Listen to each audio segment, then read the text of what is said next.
Boom. Hello. I didn't. Yep.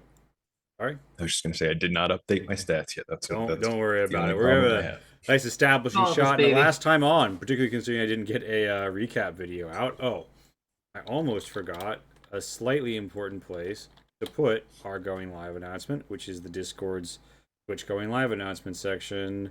Wahoo! Everyone. Ron. Remember, everyone, you can feel free to leave your account idling on it. All right. Boom. So, hello. Last time on, the wolves of Ron, our terrible Vikings, found themselves wandering the waters of East Galicia. They found themselves in great danger. They found a sinking ship and saved a drowning man. Found a strange rock that has now replaced Gaztog's eyeball. Causes him to hear whispers after everyone encountered a strange hypnotic energy from him. Now the group is all assembled, and they find themselves at a village they have found for a very particular reason, being that We're it very turns good out finders. several of them worship Madeira and would rather not hit a holy site of Madeira. But the people here have no such holy site, so you pull up in the longship and you observe there's a older gentleman up on the hillock, kind of glowers down at your arrival, and there's a lot of people who are sort of on edge as you arrive, although not the man who steps through this door, almost like seems very chuffed to see you, this peasantish fellow. Not so the man on the hill. Um, so the man on the hill appears to be wearing chainmail. He's an old man, doesn't look too firm on his feet at all. He's got his chainmail on, sword at his hip, and he's scowling.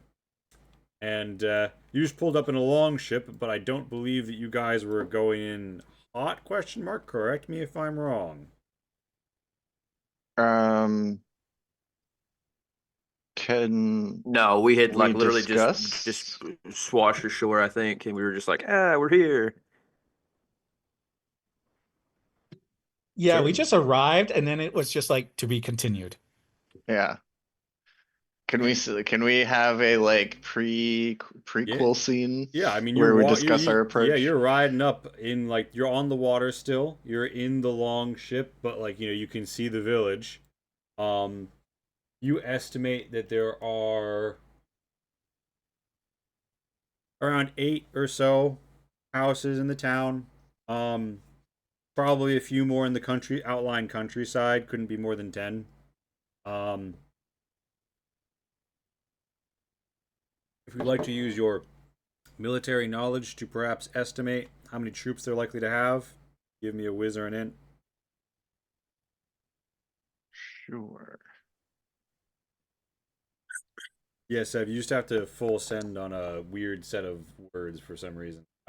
It works, but it is strange to connect. All right, one more. Uh, I see our vet. A lot of our terrible Vikings are like, oh, there could be lots of people in those hills. More and more. You say that by all reckoning, um, there's probably less than 20 families living locally, which is about 2 bonds. Although, if less than that live in the town, it's one. Um, and in theory, that might translate to you know, 10 bond striders, but in reality, sizing the place up, um, you think that there are about 6. There's probably about 10 all told, and you'd guess that maybe half of them are in the town. You do see that this guy up on the hill with his chainmail on is a pretty exceptional individual. You wouldn't normally expect to see that. So maybe there are some more soldiers in this location, but it doesn't look like a wealthy village that could sustain that. So they definitely don't probably don't live here year round, or if so, there's probably a weird explanation. You know that there was a shrine of Saint Taragnus. You suspect that a holy person of some sort probably keeps it. Push comes to shove, odds are good they have magical healing or perhaps some sort of holy spells. Who knows? But that is more or less the full estimation. Also, you note that there's lots of pigs and cows. Um, and yeah, you other than that, and I would just let me just estimate something really fast. Uh,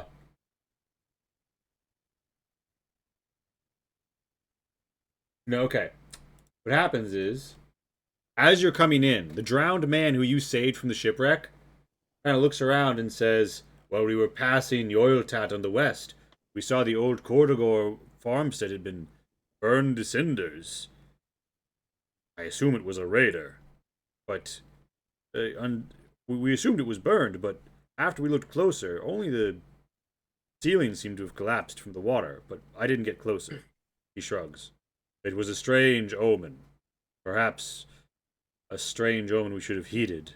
He thinks to his dead crew and then enters a pause in the middle distance.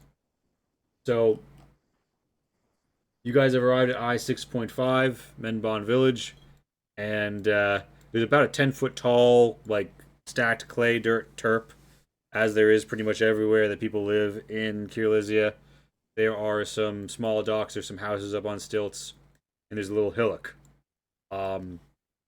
As you come out, this guy comes out looking like he's excited to see you, and the old man on the hillock scowls. So that's more or less the spectrum of your welcome as you're looking coming in. What do you guys say on the long ship in? What's the like conversation here? So Crayon probably, either would initiate the conversation or stumble into an existing conversation and twist it to her ends as she crawls out of a pile of furs that she was sleeping in, looking completely groggy, even though most of the people in the crew probably weren't sleeping just now. And she would say, "So, is this the place we're going to rob with the guys that you don't worship, or the place with the guys that you worship that you're not letting me rob from?" I forget. And the man on the drowning man you saved says, well, they worship Saint Taragnus here. I'm not sure uh, the other things." The funny thing is my second character rolled Saint Taragnus as their deity, but we won't worry about that.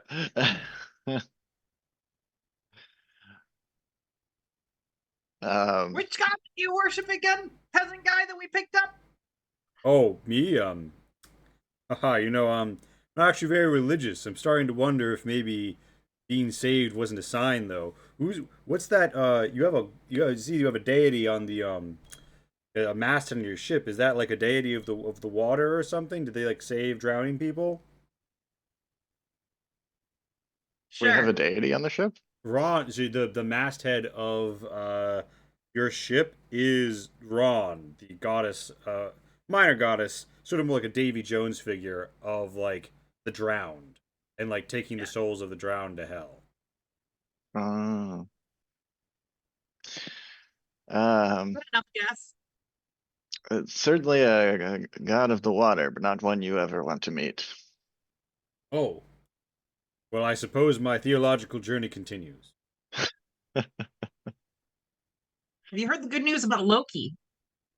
I, I'm all for theology, but I mean, if there's to be violence, you saved my life. I'm yours, but what's the plan here? He gesticulates. Well, the previous lord I served under had a particularly effective strategy for these kinds of things. Effectively summed up as shock and awe. We go in running, giving them just enough time to run away and none to prepare. I like it. All in favor of scaring these people off their land?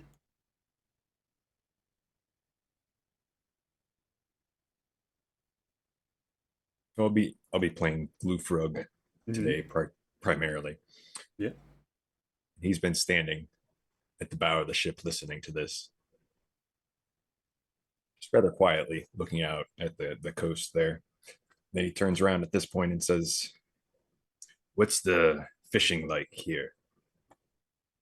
And the man says, "Oh, it's pretty wealthy in fish. As you can see, there's that ship out right now, and you do see there's a small ship with about 5 people on it, and there's a woman spearfishing on the coast. He says it's pretty good." All right, I'm in.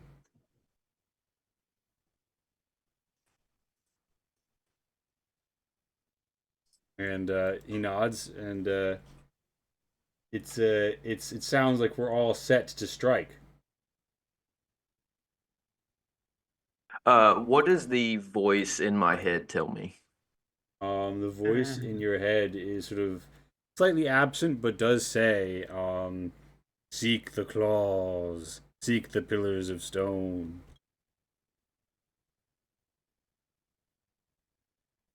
Well, Oh, I think I keep getting a notification. Hang on, I'm gonna try refreshing Fentry. But one more question is, can we assess, or can I assess where treasure might be stored in the village? Yeah, so you don't get the sense that there's any communal treasure in this area. You get the sense that this is probably everyone for themselves. This house is large and has an appended, like, bunch of pigs behind it. The one on the hillock is got a steepled roof and is old. Looks respectable in that way. You suspect those are probably your 2 primary targets, other than you see there's a humble smithy right here. Unless you're looking for primarily like peasantish goods, those 3 seem like your main hit in terms of wealth, that sort of a thing. Okay. Um, would When do we is land? there a clear path to the temple? And it's just, to be clear, it's just a shrine. It's just this little thing right here. Oh, the shrine, I see. It's Okay. like a 10-foot long like thing without even a proper door on it. Let's go see if there's anything valuable on it. All right. I couldn't agree more. So the group pulls in and just makes the run for it. I turn around and I make it to where important. just the men can hear me, like on the boat, Yeah. and I say, the whispered one has been speaking to me. He says if we make landfall, we will take this village. It's guaranteed. What say ye? Oh, is the general response. They're thirsty for a raid. They're fat off of the feasting. Now go and earn your full bellies. Yeah, and That's what we're here for. so you, with a full undersail, long ship, looking like you look. It's not rocket science. Um, the guy who came out to like meet you looks a little like, oh, and like runs back into his house. And broadly speaking, like the people to hand sort of make their maneuver. You guys, who is like commanding like the non PCs in this? I guess that would be Luck Lug if you want to give me a charisma just to see how well you get them out and running. Will do. Let's see. Uh, Oh shit, I mixed up names, so that's fine. That's fine. You did a great job. oh, Okay. right. Oh. All right, battle is met. So, move your player characters to like Champion. the edge of the terp, unless you want to be under the house on stilts.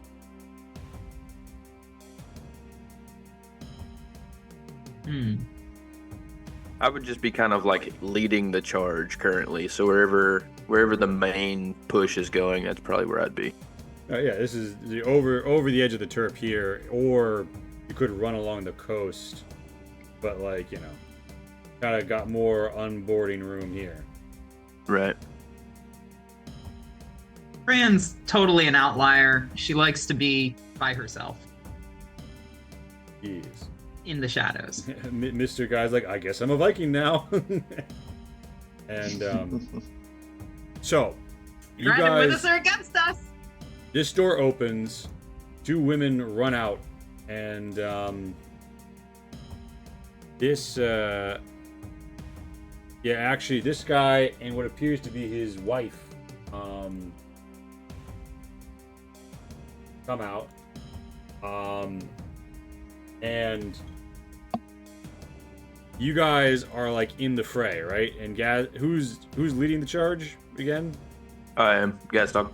All right, Gazdog. The woman pops a cheeky javelin at you. Oh. That was Hitting the everybody dirt, got weapons. and yeah, the man with his spear up, kind of like heckles at Gluefrog, not yet committing to battle, but hazarding you, and covered by anyone. This is sort of the first skirmish of the raid. I'm gonna say initiative just to kind of see who gets the upper hand here, but most of them are gonna move off of. There's a younger soldier guy than Gunter who is here. I can't get Gunter's fucking face off the screen. My apologies. But I'm gonna pump everybody under the tracker. And we're not going to be too strict about the turn order while it is the party's turn initially, but things are going to firm up. All right. So, Borg, good news. You are definitely the first to really get your feet below you as you disembark the longship. It is clear to you that they're starting to form up south of the hillock. You have a 10-foot terp to climb, and who knows what else is happening. Where are you headed? What are you doing? Important to note, this house is on stilts. You can run under it. I'm Luck Glug, so I accidentally picked the wrong one because it's the same one. So Wait, I'm just going to cast Magic Missile. Wait, so you Torborg or you Lucklug? You're Lucklug. Yeah, Luck Glug. And are your level is Lucklug at level 2? That level? That HP? Yeah, Luck Glug only has 2 HP. Jesus Christ. Well, you don't worship that god. But then so not Treborg. I'm gonna remove that combatant. He's gonna be with the mass of men. Okay. So, Treborg, you cast magic missile. Who's your target? Actually, the nearest enemy. All right. So, important note: like most of these people might have clubs or daggers, but most of them seem to be running. You know that bond striders are what they call like the militia around here, the people who actually have weapons and fight. So this woman and this man have spears and javelins and such. Holy shit, you also have a fucking crit. Who are you targeting with that? Oh, the nearest, yeah, you already told me. Okay. Yeah. I guess whoever chalked the spear, because it's just like, okay, yeah, let me just shoot this. Oh, okay, you fire at the spear shooter. You hit her, she's up at one gaming. She takes it as purple lightning, or like purple fire, bores into her sides. She tries to raise the strange hexagonal shield they have, and he cries out, "They're wizards! These must be the servants of Memnon! Demonic raiders!" And at the mention of this, a door kicks open near the shrine, and someone says, "Saint Tyrannus tests us! Show your faith!" So yeah, you're gonna hold This is your gonna go position, I'm great. assuming? I'm staying put because I only have 2 HP. Let the other harder people take the brunt. Fran. So that Bond Strider runs the fuck away. Fran, it's your turn. You're by a small ship, and here at the undergirdings of this house, you see that there's obviously a shield wall, or at least group of fighters forming here. It seems like they tend to take you at the gap by the hillock. Interesting choice. Ooh, you know what I do? How much time does it take to light a torch? Like an action. Do you like light a torch and throw it at something? Yeah, I want to burn the building down. The one that you're under. Yeah. Okay, give me a dexterity check. At the very least, start the fire, you know?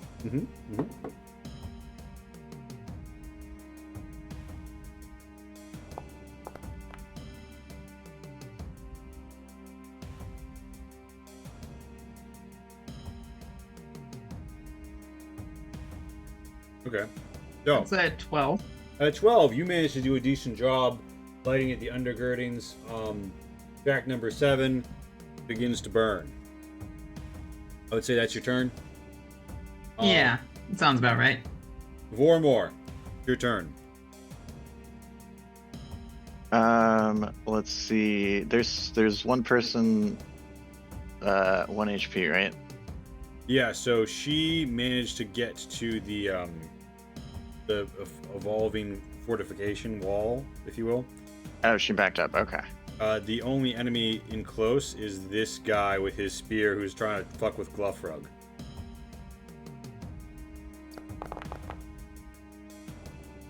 Oh. Okay. Let's see. Can I try to pull him down to our level?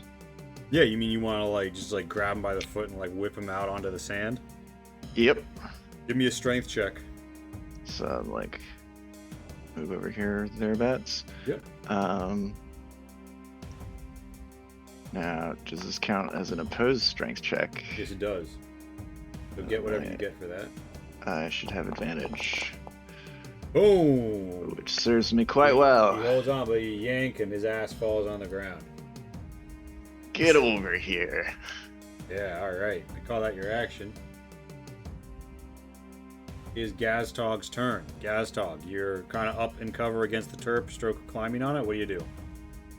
First, I would ask if any of the soldiers around me have arrows that I could take from them. I have a bow, I don't have arrows. Yeah, you got a buddy who offers you his quiver. He has 6 arrows. He offers you 3. Okay.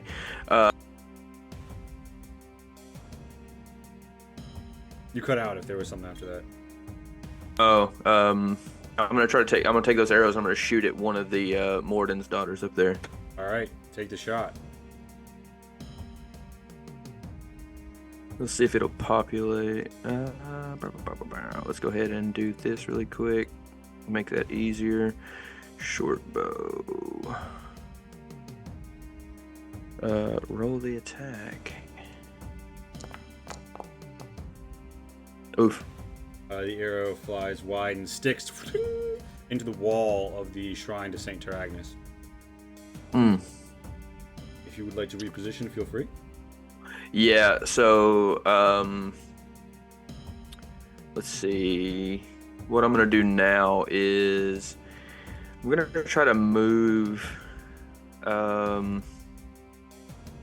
I want to try to sneak in behind them a little bit, or at least try to run across the road and maybe get a little hidden spot. Yeah, I'll let you pop up over the turp, and then you want to make tracks for that little spot. I would say give me a strength check for that little feat of athleticism. Strength check. Way. Yeah. Got it. Because you have to vault yourself my up God. a 10-foot turp. Oh. So what happens My is strength is my best stat. What the fuck?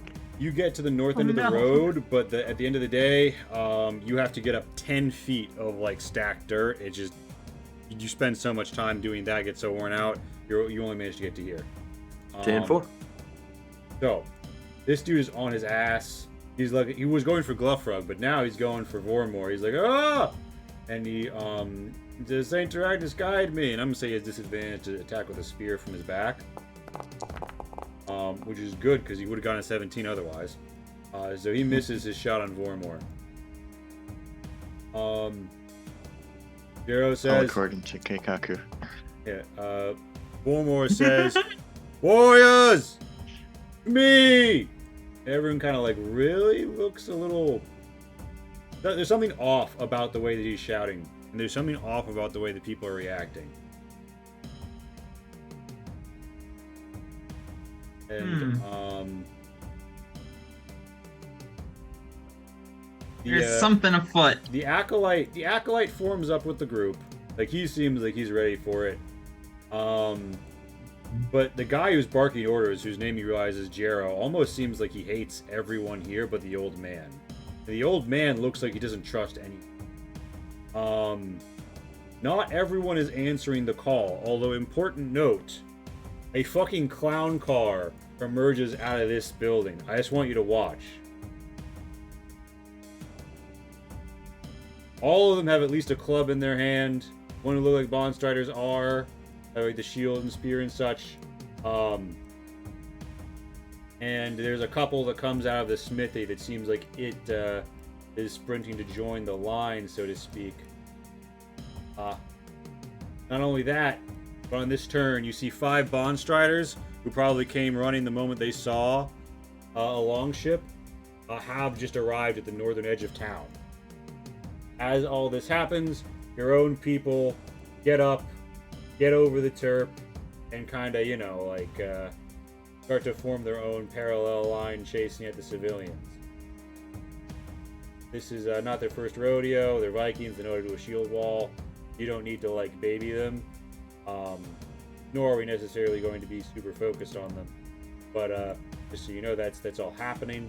But yeah, I would say wisdom check anybody who has a clean sight on the enemy shield wall and wants to think about what the fuck is happening. Do I have sight? I think I do. I'm very smart. Fran, you think about something. This guy seems so it seems like they really hate. It seems like the people in the line right now, at least most of them, really hate raiders. It seems like that guy, the carpenter who came out of the big house, was happy to see you, even though you were obviously raiders. Almost like he was expecting a non-hostile transaction. Although Gunter, who looked down at you, was clearly wary and expecting violence from the get-go. Jero is calling out without the heart in his voice that suggests he really thinks his town is going to get behind him. Some of the people are looking literally asking each other, did they get the wrong town? Did they not? Are we not? And it almost seems like there's some confusion amongst the ranks.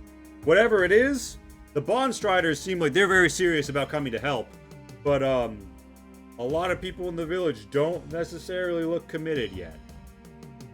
Even not all the locals, but people in the line look pretty committed. There's definitely something weird going on. Yeah, so that's your take. Well, somebody else should. Oh yeah, no, Vormor probably got the same insight that I did. Oh yeah, Vormor. I mean, it's not a critical, but it's still, you got the same number. Vormor, you get pretty much the same idea, and I mean, you have a military background, right? Yeah. Vormor would additionally know that villages like these literally live and die off of how willing they are to come together against communal threats. Something existential must have happened recently that has challenged them. And for everyone to not come out immediately is very strange. This is a land where the Viking is a known enemy. Why aren't they choosing to run or fight? Why would you dawdle in the middle? The only reason you dawdle in the middle is you were expecting a different transaction with the Vikings. So, with that, it's Lucklug's turn. Can I, so my intention from here is to try to interrogate the guy that I have on the ground. Should I wait for my turn for that, or? Yeah, I would say so. I think we're gonna have a conversation. Okay. Lucklug. All right. I am going to cast another magic missile. Right, now, important note: your face is in a 10-foot turf. Oof. So who's the target? Who can I see? Up against the turp, you can see this guy on the ground. You could give me a strength check to see how quickly you amble over. But remember, you'll be leaving the cover of the turp. Oh, you fucking shoot right up that thing. You like put your hands on, boom, you catch air. Dust and clouds of dirt go down off the edge of the turp, and you see everyone that you can see on your token. Yeah.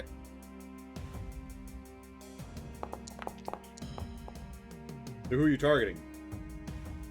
I think I'm gonna target this one. Clean peasant woman.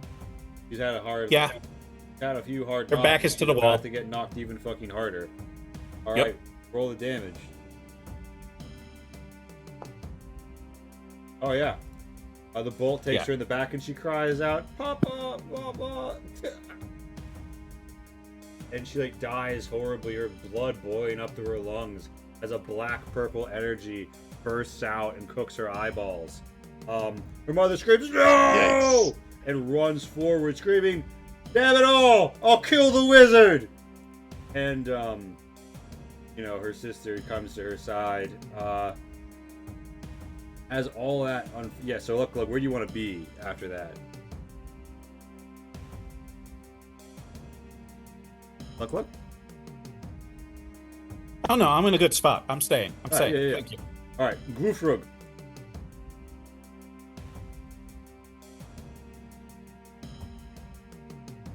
Steph?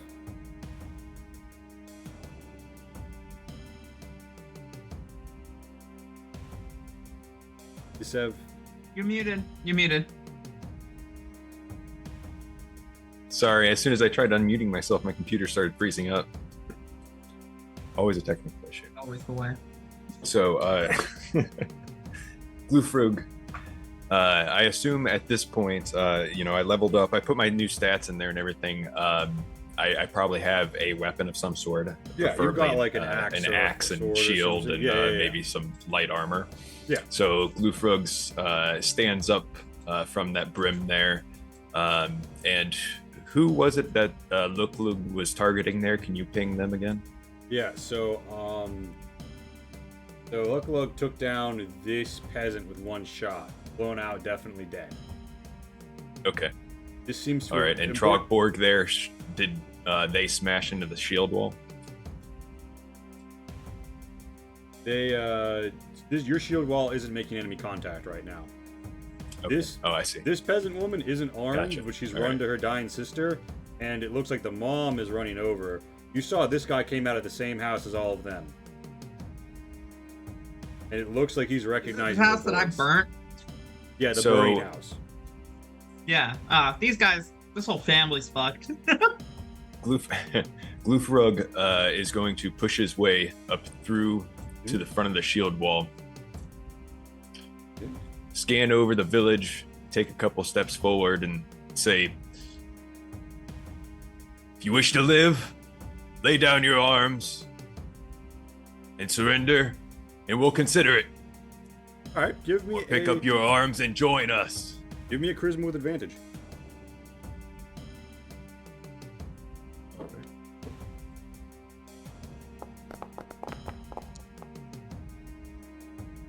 So,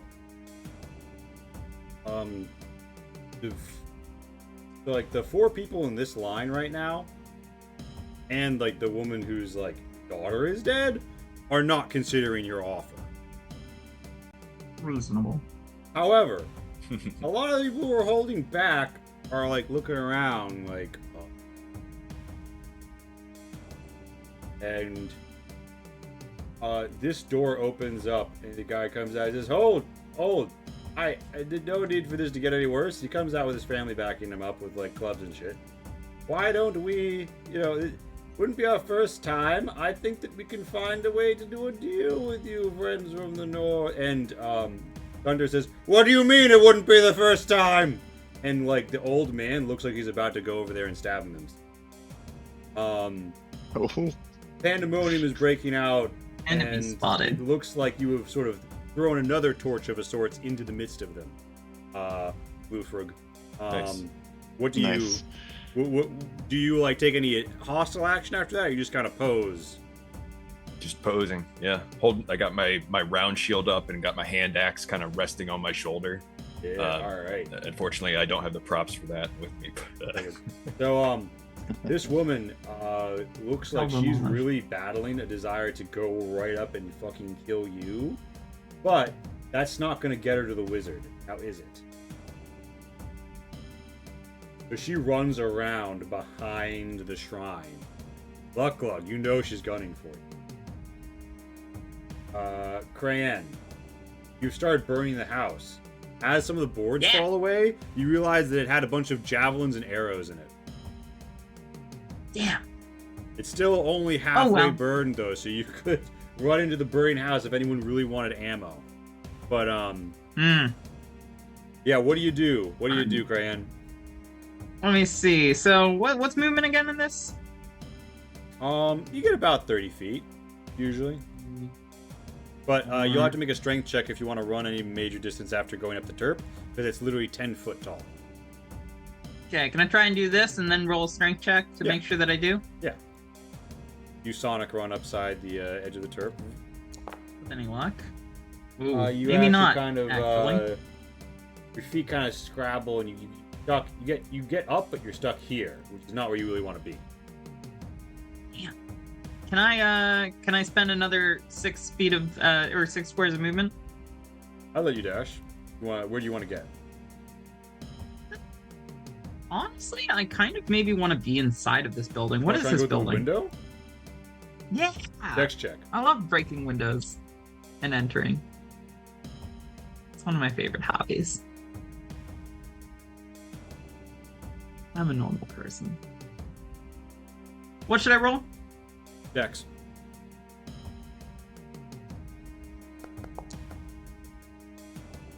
You managed to hop through the window. Hmm? You see that there's a chest and 2 beds here. Yes. I'm where I want to be. More and more.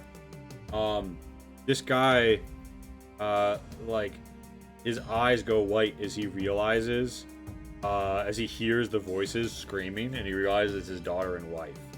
You feel like the opportunity for diplomacy have probably come and gone, but what do you do? I'm not exactly looking for diplomacy. Mhm. I'd actually like to. So he's still on the ground, right? Yeah. I'd like to go for a grapple and then start asking questions. Give me a, we'll call this an opposed strength. Very good.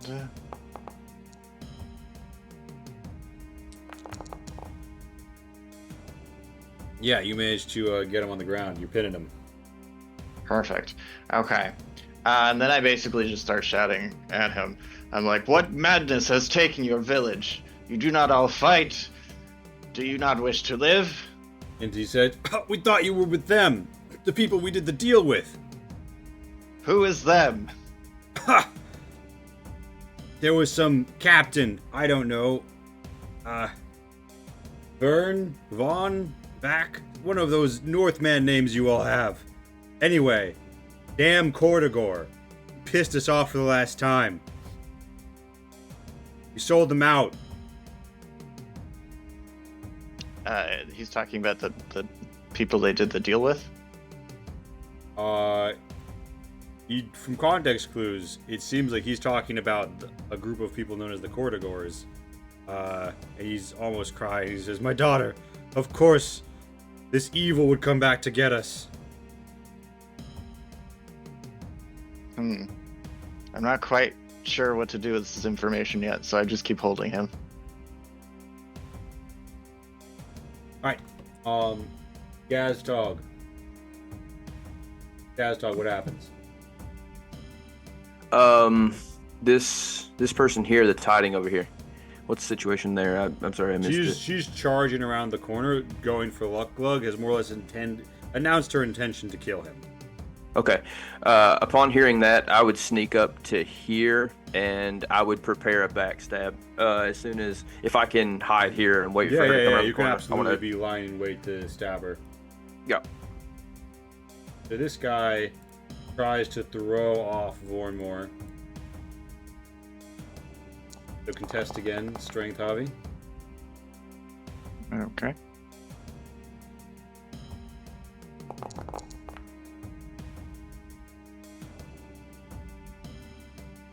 I think that's a nope for them. Yeah, no, you definitely keep that shit locked down. So Jarrow, by this time the Bond Striders from the countryside are arriving and shout, "Deal, what are you talking about?" And it looks like they're going to join the line, but they're a little confused. And Scorgi says, "I knew this was a mistake." And there's like sort of a lot of confusion, talking, shouting. And Jarrow, like, he looks at Gunter and he says, "Gunter, we should leave." And the Acolyte and Gunter say, "Are you a coward, Jarrow? After all those fields of battle? You're starting to talk like Kortagor himself." And Jarrow says, "His cowardice cost me my wife. This village's evil won't cost me my son." As the man between them says, "Dad, I'm ready." "No, you're fucking not." And he kind of inches everybody back, although the Acolyte doesn't seem happy about it and is slightly breaking off. "We must show our glory. So as all this happens, nobody really stops to kill. None of your people really stop to kill the random peasant woman. They fan out to make their own battle line. And it looks like, people might be holding back just in case people are taking Gulfrug's deal, but they don't want to be at the shore so they can be pushed into the water easily, even if that's the case. The Bond Striders have javelins at the ready, and it looks like if anybody gets further than that line, the Bond Striders in the rear are going to start throwing no matter what. The big family has moved down between the animal pens, and they seem to have released the cattle and be driving them away from town.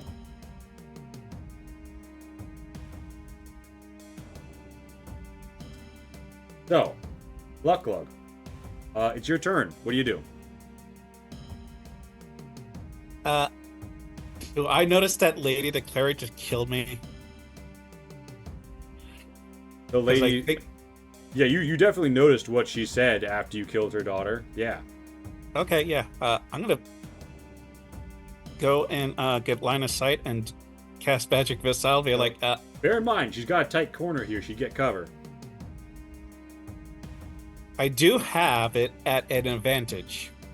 Yeah, so, you'll probably hit, but we'll see. Oh, actually, I don't even think it matters for Magic Missile. It goes around the corner. Oh my god, another crit. This is brutal.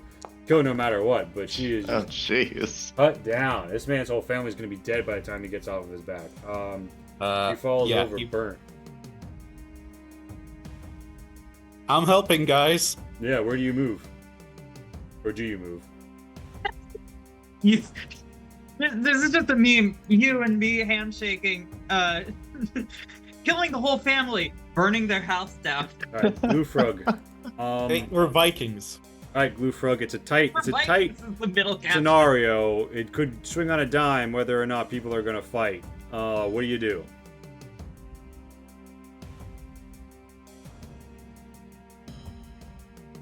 Well, I move forward Mm-hmm. and pull one of my 2 javelins out of the straps on my back. Alright, you got a javelin up and you're in the cover of the house from the enemy javelineers. Yes. I step out of cover and after, I take a peek around the corner first to see if I can line up a shot. Don't put Doesn't up look a like I shot can- on their Bond Striders unless you go out further, although you do have a shot at these guys in the line. All right. What sort of weaponry are they holding They out front? seem to have shields and long swords. The two soldiers. The peasant has like what amounts to a club, more or less, and he's not wearing armor. Okay. I'm going to launch that javelin right at Jiro. All right, give me that shot.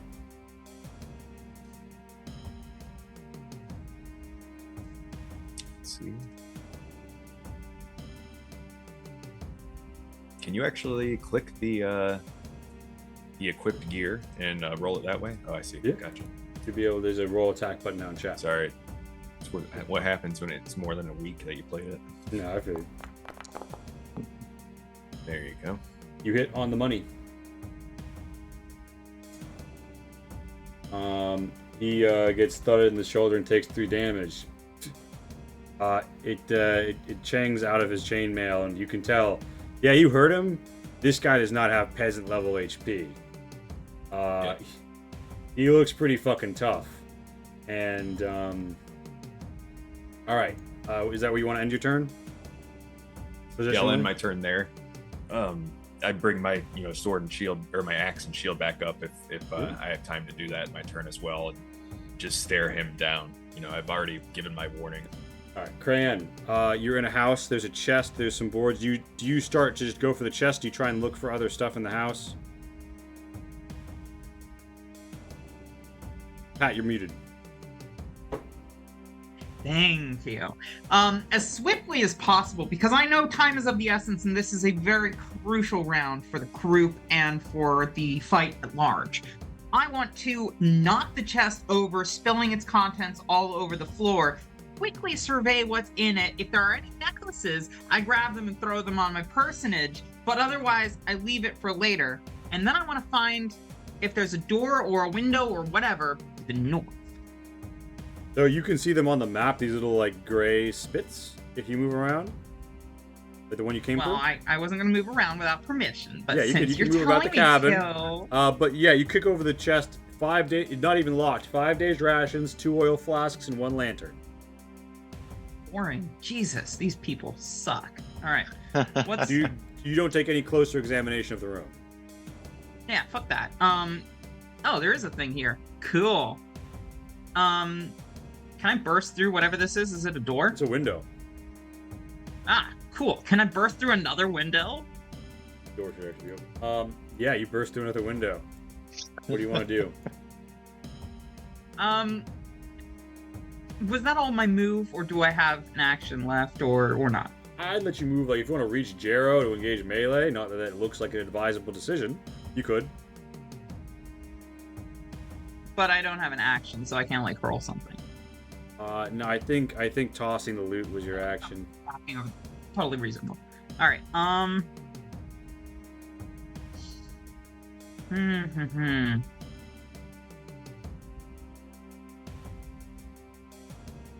going to...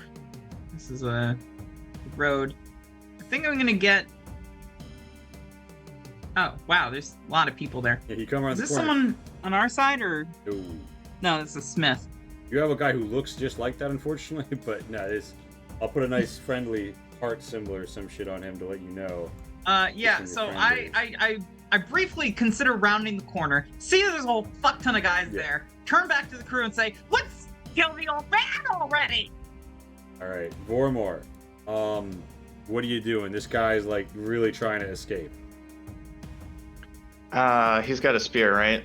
He's got a spear. I would like to disarm him to take the spear for myself. Alright. I would say give me a strength check. Opposed.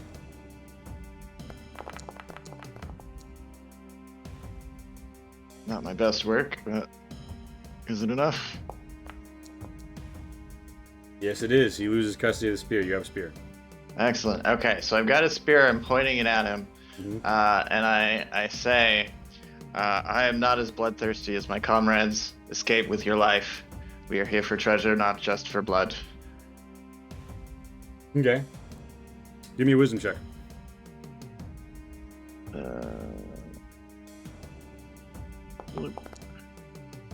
He seems to take the offer. I'm sure that'll end well. Yeah, okay. Is the band strider still around this corner or no? I can't see. You saw Lucklug shoot purple fire and heard someone dying. So okay.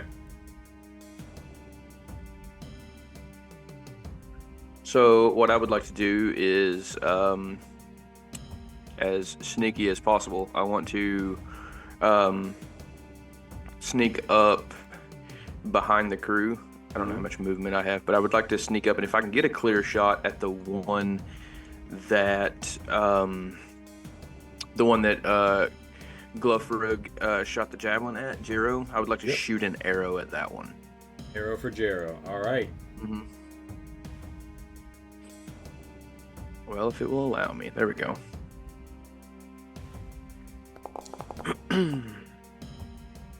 Dude, are you kidding me? Flies wide. Okay.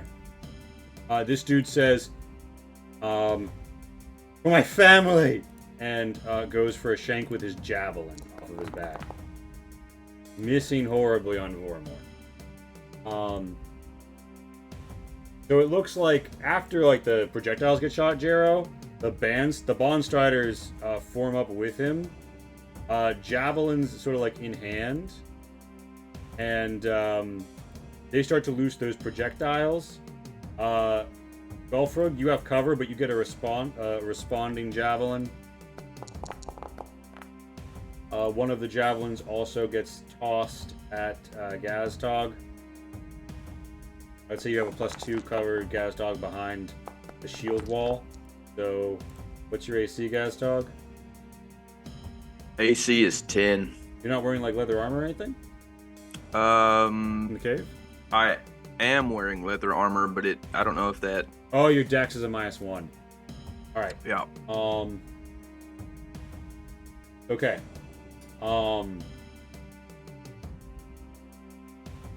Bond Strider ticks you for, I'll put it on you, 2 damage as a javelin rips through you, and this Bond Strider sort of flushes out, meets Crayan, and thrusts a spear for her throat.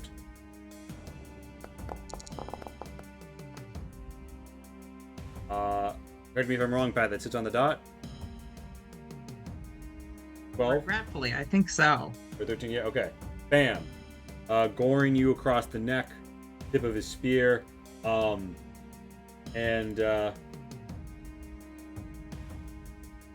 the... Oh, I forgot this particular character is in the...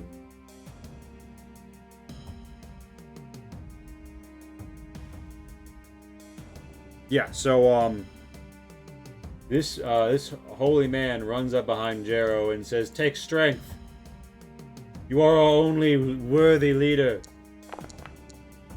And magical healing, mounting to 1d4, flows through Jero's body. You see some of his wounds start to knit shut.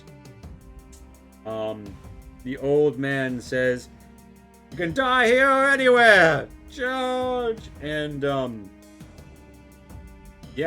spite of itself, it looks like the shield wall clash is gonna happen. A big clan. So, like, a lot of these families have just chosen to run or fall back to their houses when, like, the deal offer got made. A lot of these people aren't making battle. The smith and wife are coming up. The family are coming up. But, Crayan, when this whole, like, shit hits the fan, like, the shield walls meet, right? Yeah. And Not a huge fan of that. as middle. the shield walls push together, they, like, push into the scrape, you get pushed up against the wall, face to face with the smith and his wife. The wife's trying to, like, grab your hands and say, "Crush her fingers!" while the smith is trying to hammer your fucking hands. Oh, shit. So, there's a general clash of the shield wall. The enemy are peasants and poor morale. Your forces are Vikings recently feasted at advantage. Yeah, so like a lot of people on their side in particular get cut. The old man seems to be worth his salt, though. He doesn't quite take a wound, but you're getting the better. You're getting the better, and you rebuff their initial push a bit. And now it's sort of, you know, how the turntables and Crayon, some of your people are getting behind them. Time, baby. As this clash happens, Luck-Lug. Shield wall has met. The full force of the enemy village has not come out. It looks like the big family is weighing their odds. Yes. There is a huge shield wall. I see Kreia is in trouble. Is there any way I could help, like, do a magic missile on them? Yeah, I mean, I'll let you have a line on the Scorgi the Smith in there trying to hammer Crayon's hands. Alright, I am going to get that going. You're going to fire it over the mourning sister of the dead woman who just saw you kill her sister and mother, by the way. Yeah. I'm going to just tell her, it's like, oh, you're going to remember this too. Don't worry. We're definitely good guys here. We need villains for the next season. After you say that, she screams out, "I'll take you to hell!" And she runs up to club you in the fucking face. Hitting, in fact, for 4 damage. Oh god, that's still pure HP, bro. So you smoke. You get yet another critical success. Smoke another backline peasant, Crayon. The person with the hammer goes down. You turn to go thank your buddy for smoking the Smith, and you see Luck-Lug get absolutely hammered in the fucking face. Luck-Lug. Luck-Lug, roll me 1d4 plus con mod, buddy. Thank you. What?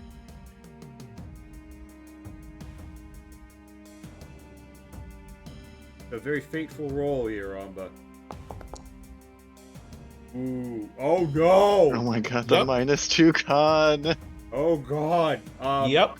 So Luck-Lug goes down. It's clear your wizard, who to be clear has the best kill count out of anybody on your crew right now, is gonna die at the end of the next turn if not stabilized. Oh, Gloofrug, what do you do? Well, I would help out, but I didn't. Yeah. I would help out with Luck-Lug, but I probably don't notice that with the shield wall clash right in front of me, and but I see the Smith dying, so I keep my shield held up high, and if you'll allow it, I'd like to just basically run straight through the Smith's wife and everything and try to push my way. Give me a strength to see if you can just like shield check her. Yeah.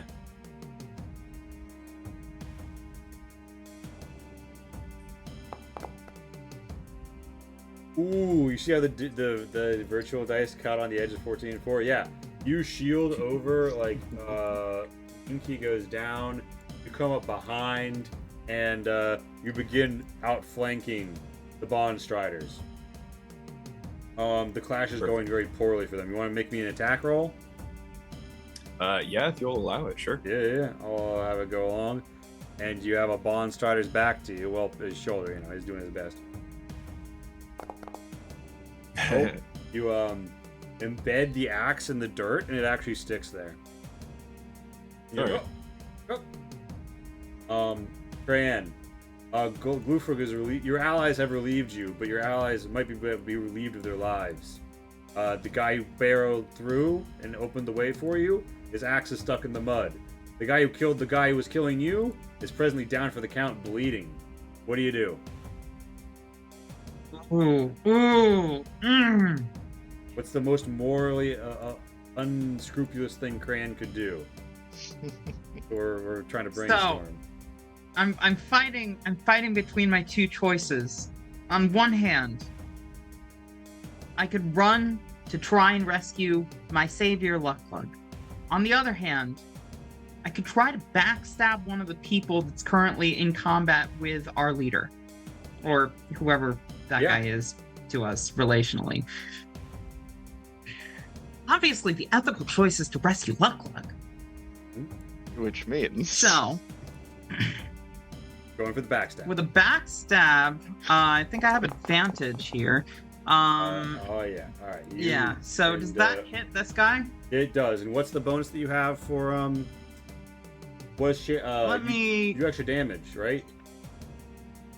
Yeah, you're doing extra damage. Even one extra point kills him. You drive the Bond Strider down. He dies in the fucking dirt. And with that, that's Crane's turn. All right, 4 more. Beautiful. You have the guy's spear. The guy has his javelin. You're stabbing it out in the dirt. You heard that cry of vengeance, and he says, "My daughter, what happens? No." And he seems like he might still have some family left to save.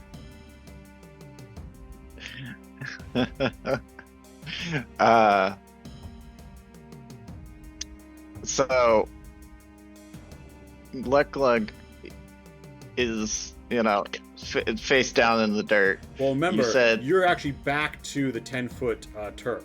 You don't have line of sight on Lucklug. You hear the fight. You probably hear, Ramba, give me your best Lucklug going down sound to a club. Why am I hearing birds? That sort of thing, like, ah! Yeah, so you hear, it sounds like Lucklug's in a bad way, and you know he's a very horrifying wizard, but a very frail body. Fair enough. My priority would... I've spent too long messing around on the sand. My priority is to join my fellows. So, before turning around, I shout to the guy, I say again, this is your chance to escape, you and your family. Take it. And then I book it up to try to reach... Give me a strength check to see if you can dash up the turf and then across the way in time. You still have action economy for yes. Oh, yes. You natural 20, hell yeah. You power slide in, dirt going conveniently away from infecting his wound. Give me an int check to stabilize. Ironically, I have a -1 to int. Are you a doctor? Yeah, but that's just how the cookie crumbles. He said, yeah, but I never said I was a good one. Give you the doctor's advantage. Roll one more time. All right. Even worse. The dice gods are not in your favor, my friend. Well, it's fine. I knew it was going to happen with 2 health.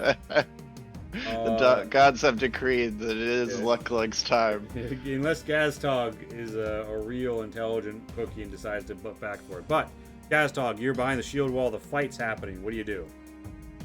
So initially, I would have obviously probably heard Lucklug go down. I would have saw Vormor try to push over and help him. My initial thought would have been to push over and protect Vormor while he's trying to stabilize our friend, right? So I would have pushed over for that. Upon seeing that he can't stabilize him, I would attempt to help. I can't... Give me the int check. We will see if I can help. The woman who clubbed him down by just standing there.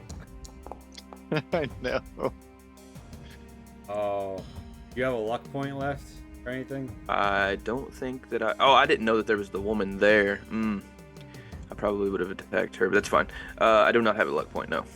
This dude pops up and sees if he can get across. Hey, kind of. He says, "Daughter, run!" And she's like, ah.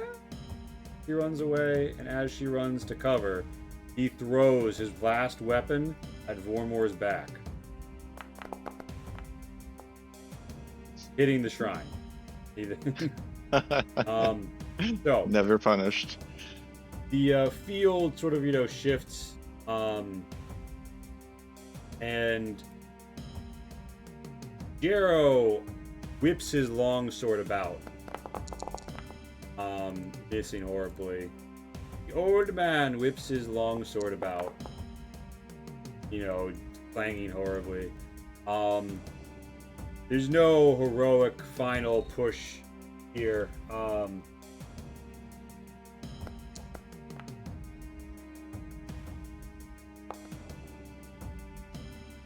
Despite even like a weak showing from your allies who are surprised and disheartened at the wizard going down, the enemy line breaks. A number of already weakened enemies at the front go down, or go down during this clash, and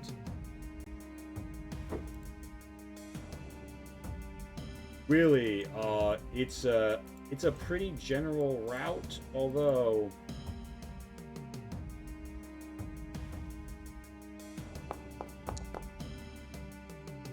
Gunter opens up his house door and they like fall back into the entrance. There are some parting shots. The Bond Strider leading the big family throws a javelin at Crayon. Missing. This Bond Strider pops one at Bufrug, who's in parting. Does that hit? No.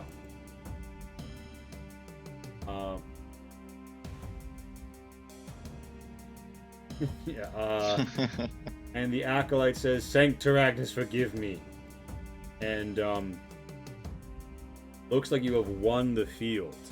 There are, of course, several corpses on the ground, and in the confusion, someone sinks a sword into the Smith wife's gut, and she expires. The half-drowned man now has a Smith, and the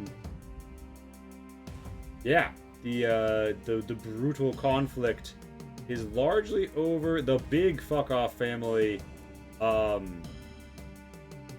has fled. They're driving off the cattle. So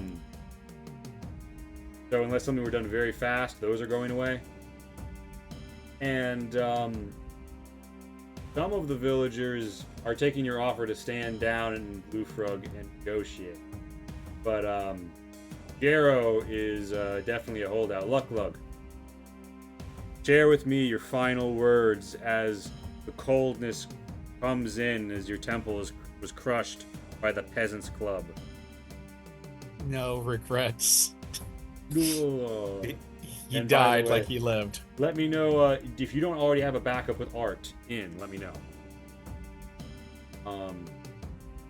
It's Trogborg's time. It's Trogborg time. I think he's already in the shield. Trogborg was a manly. Trogborg is already in it. All right. Yeah. All right. We're about to be burning in some countryside. So you said it before I could. Trogborg, it's your. What Trogborg do is he always steps on the scene into his own as a big name character. I want to poke something. Is there anything to poke within spear reach? This Bond Strider is falling behind. If you want to run up and stab her. I am doing that. Holy shit! You got a lot of HP, Trogborg. All right, go for it. Yeah, he's the opposite. Wrong. Oh, I need to switch up the staging. All right, cool. How much HP do you have? 16. All but of it. a miss. Holy shit. It is better to ask how much HP he does not have. Bufrug, it's your turn. Aside from the bonds, some people are running, some people are surrendering. The last true resistance is on that hillock, and maybe this Bond Strider if she turns to reply to Trogborg. Okay. Can you describe the house up here that they went into? It looks like there's a couple windows on it. Yeah, I so stepped towards that. It's broadly speaking, proud sweeping wood slats roof with curling buttresses in the shape of Getty knots around it. And there's a brilliant 10-foot double door carved to show the season's changing. So it's a pretty nice but stout hall. There's a window here you could definitely get through if you made a dex check. and there's an opened doorway. There's like a lean-to for firewood behind. And yeah. Okay. So if you'll allow it, Yeah. Glufrug would have a great axe as well Yeah, you for the particular purpose of breaching any barriers, such as the double doors in front of me. So I unsling that from my back and step forward, raise it up, and begin hewing at the door. give me that attack. Give him the here's Johnny.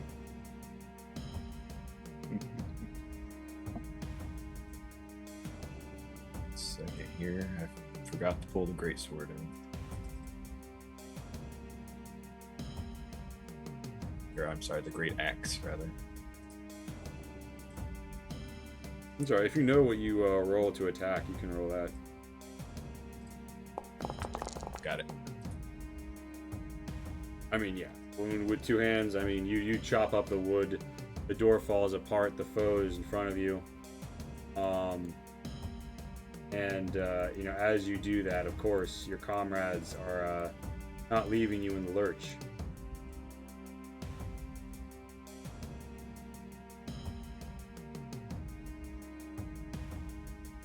Cowards, stand and fight.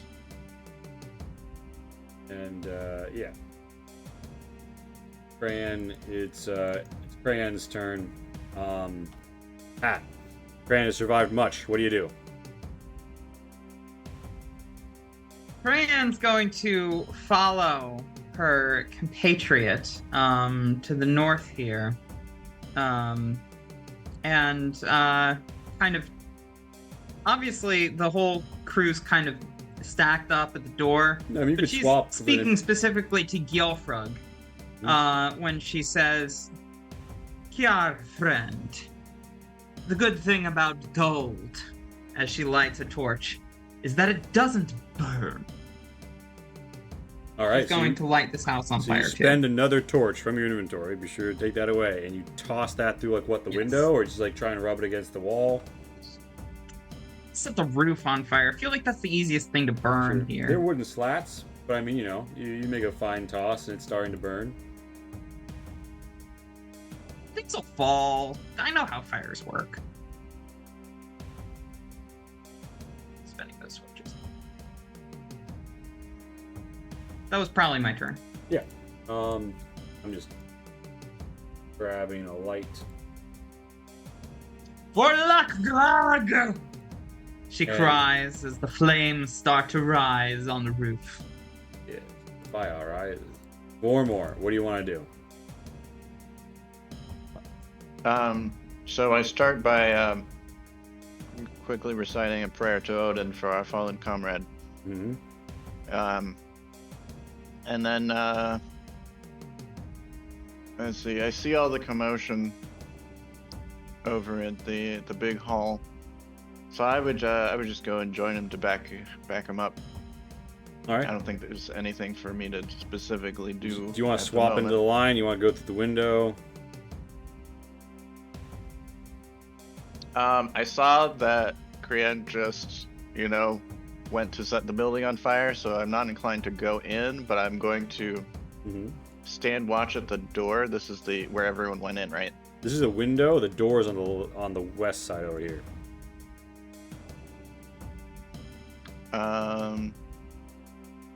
I'll stand watch at the window then, in case someone tries to jump out.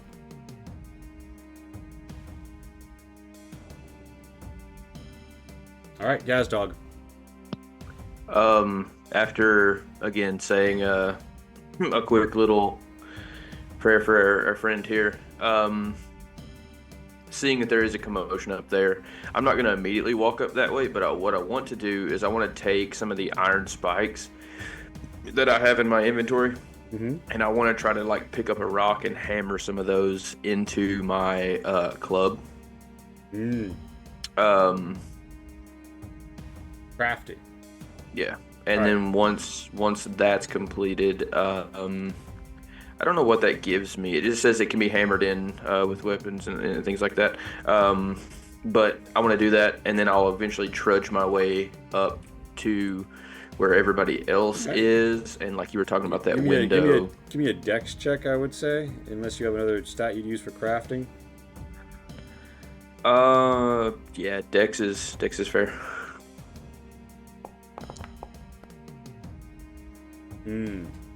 Also not good. The club splits a little. It has spikes in it now, but it's not a better weapon. Okay. So, Dan Mordan and his one surviving family member escape. Hero says, "Son, run! Big father, no!" And then he escapes out the northern window.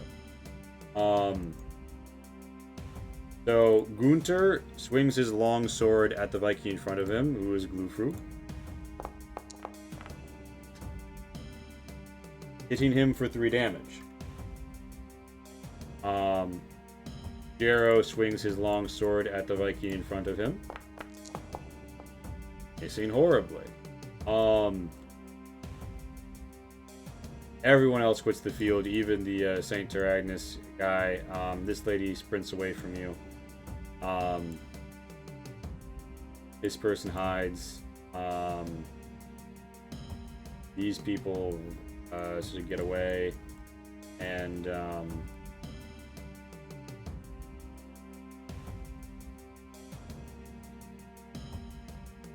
the people are back from their fishing, and they park their fishing boat with your long ship and sort of like get out onto it, and you see that there's a woman on the water who's headed towards them.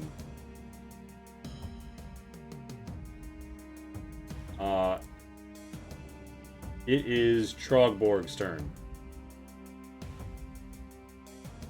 All right. I take it that lady's still with me, right? So the person who you attacked ran here. Okay. The other person who's running with their spear is down here. All right. I'm gonna go down and hit. All right. So you want to jump down the terp and engage this person? Can I do that? Yep. Cool. I'll give it to you. You clear the field. You pop into the water. You give your attack. All right. And she is actually just holding your spear, not holding up anything else. You hit her. She brings her spear out to kiss you. He misses. tragic. Glufrug, it's your turn.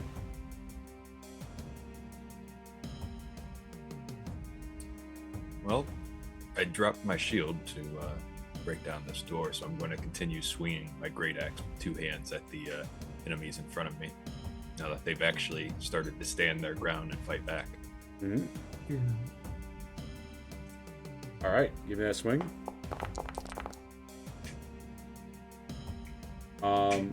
You do not break the armor on the enemy. Oh, he's very frail, and you feel if you had, you would have killed him.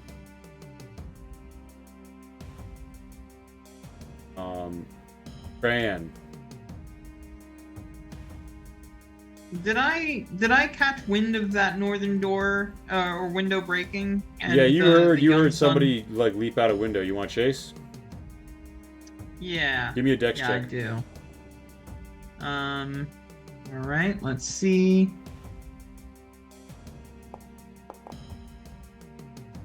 What? Use. Oh god. Oh god. So Pat, You have any luck tokens? you run around, Pat, and you knock into the I don't think lean-to. You knock into the lean-to, Pat. And it's Lee, just, could I make this even more cinematic and Yeah. suggest that not only did I trip over the lean-to, but then I was, foibled by a bit of the burning roof collapsing in front of me, Don't and worry. I tripped over that too. Actually, well before the building is actually that structure unstable, when you knock into it, part of it that seems like it should really not be sagging like this collapses towards you, dealing 6 damage. That in my mind. putting you down. Roll me 1d4 plus con. Of all people here, I deserve this. A lot more Constitution. deaths than the pleasure soul. Not my what strong- 1d4 plus con mod. So, Oh, I misinterpreted that. My apologies. fine, I said roll con kind of without thinking. Okay. So you have 2 rounds before you're kaput. All right. 4 more. What are you doing? You see No one Crayon saves go me. down That'd be hilarious. to a fall off of the woods, the firewood lean-to. Part of the awning just cracks and collapses right onto her. A really freak accident. That could have killed that old man if he bet back there. What the hell? Yeah, that's pretty weird. Let's see. So I know where Krian is, yeah? Yeah. Well, I have the Nordic version of the Hippocratic Oath, so All right, you want I to guess I'll go over to her. You do So know that there are sorry. bushels of dry herbs back here, drying even more as the fire rises. If you were willing to spend them immediately, you gain a +2 modifier on this int check. Sure, let's do it. Do I still get advantage? Sure. Yeah, I think so. Okay. Before you do this, I just want to let you know, being safe will not make her a better You do person. not succeed. It is Gastog's turn. We have, unless Preacher is back, staying yours. He's going to help get the guys looting and celebrating. Those Bond Striders have escaped. The old man swings his long sword at Glufrug, hitting him for 6. Glufrug, do you have a point of luck? I do.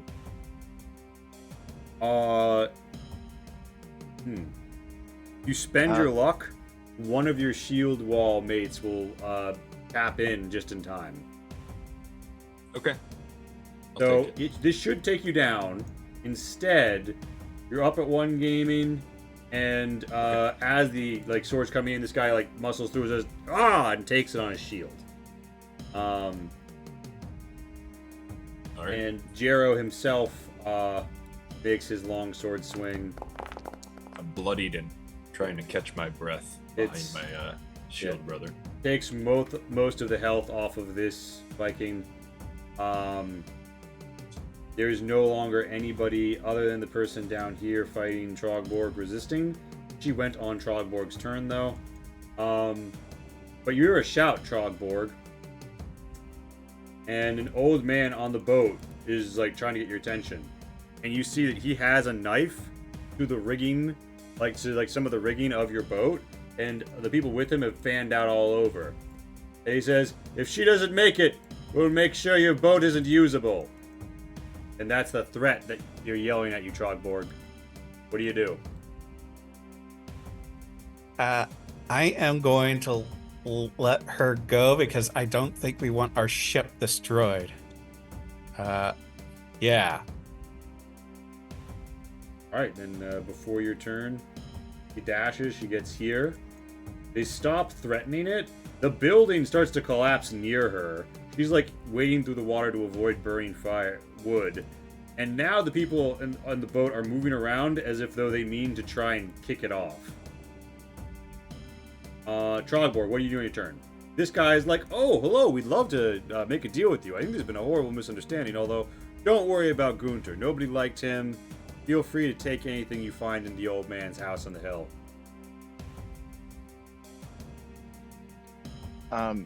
Just clarifying, did you just say that our ship is at risk of catching on fire? So there's a house We're on gonna steal it. There's a 10-foot house on stilts that's collapsing with firing boards towards your house, towards your boat. And there's also peasant fishermen on your boat looking like they're getting it rigged to kick off. I would like to leave with it. Yeah. So it is both at risk of burning and at risk of being stolen at this time. Frogborg, what do you do? Nice. I am going to sprint to that boat here. I'll give you 60 if you dedicate your whole action to it. Yep. and I am going to try to get there to try to stop the feeling. This is bad. Yep, you managed to get here. All right, Glufrug, your body is kissed by steel. This old man, despite the fact he is very frail and would easily fall if struck, is clearly the veteran of many great campaigns. You're surprised the people of this village wouldn't rally around him. He's worth his stuff, and he's well equipped. If he weren't for his chain and sturdy shield and great skill, he would have fallen by now. He and this other young warrior seem to be the only two really worth their salt. But the house roof is starting to burn. You're badly wounded, and you see people on your boat who aren't yours.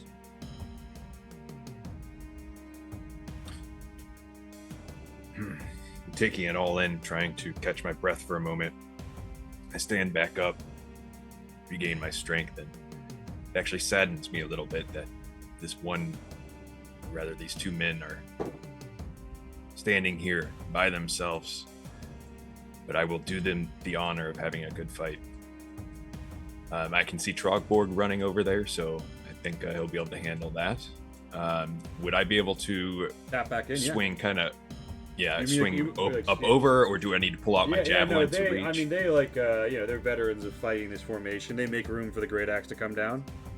Okay, I scoop up my shield that should be laying right there somewhere, and switch to one-handed with my great axe. Remind me, you're the Raven, right? Got versatile. What's that? No, the rat. You're the rat. Is Pat the Raven? I'm the Raven, yeah. I I'm think making so. her a new sheet. Pat, it's the new sheet called Default Raven Copy in the crew Wolves of Ron.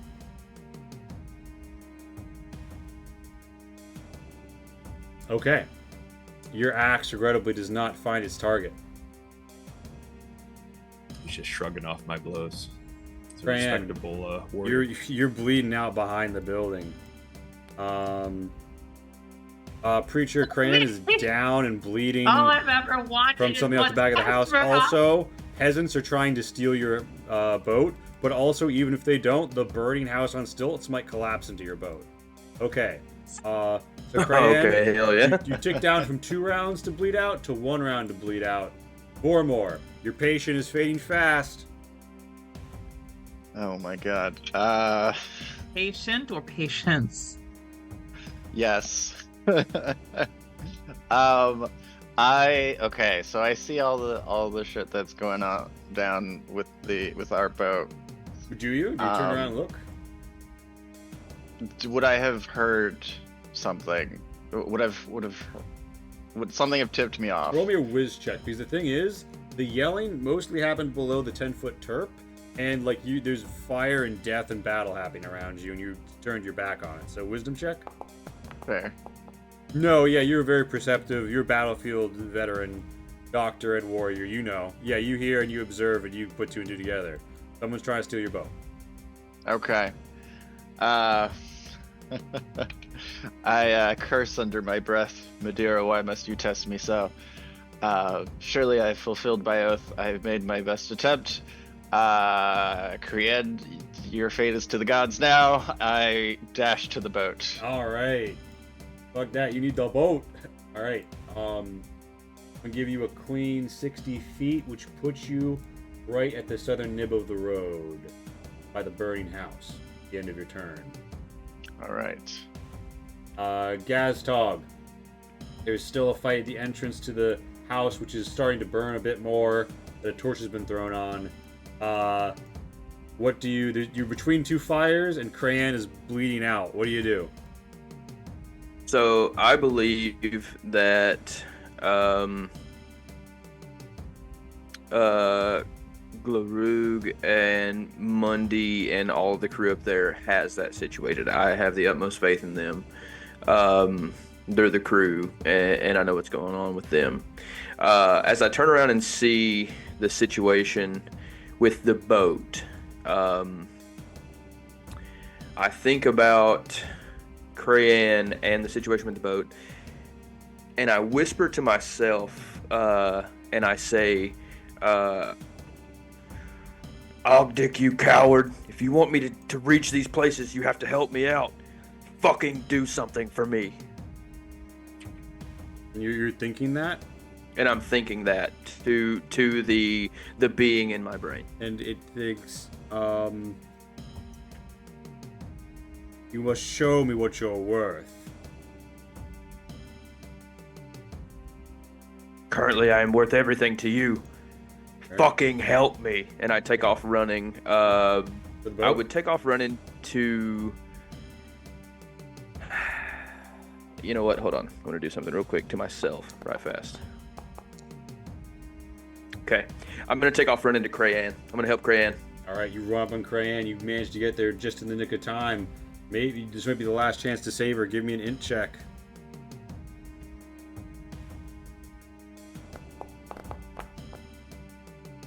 Nine. The DC is 15. Oh, shit. So, the old soldier swings at the Viking in front of him, delivering a critical success. Is that do anything by default when you critical success? Natural 20 spellcasting check.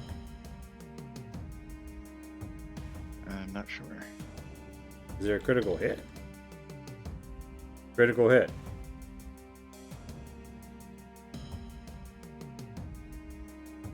Double its damage die on the attack. Alright.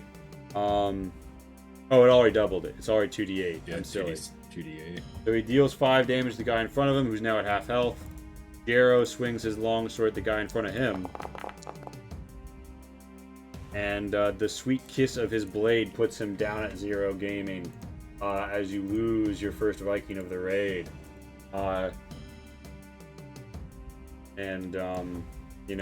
This one of these guys down here rushes it, is like, no, and moves your brother out and comes in. But these two guys realize people are running for the boat. They're like, oh, that's a boat. And they run south to try and help. Yeah, so Zoe the spear woman is now actually going to get on the initiative.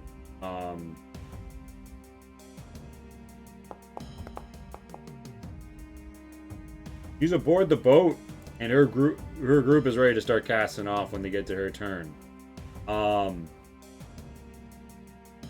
Krogborg, it's your turn. There's a burning house beginning to literally collapse. Do you go through the water, or do you risk the fire? I got enough HP. I'm risking the fire. All right. I'm assuming you're just gonna run up on the deck and start swinging. Yep, I gotta start swinging. All right, post yourself up on that deck, and unfortunately for you, shit does rain down. You good? Roll me a dex check before you get there.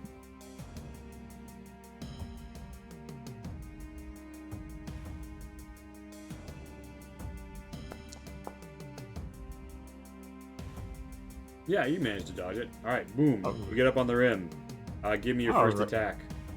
All right, I'll do. Sad.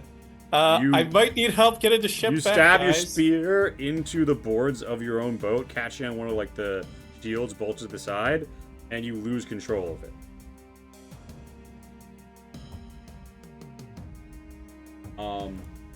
Glufrug, your turn. You swing again? Yep, I continue swinging.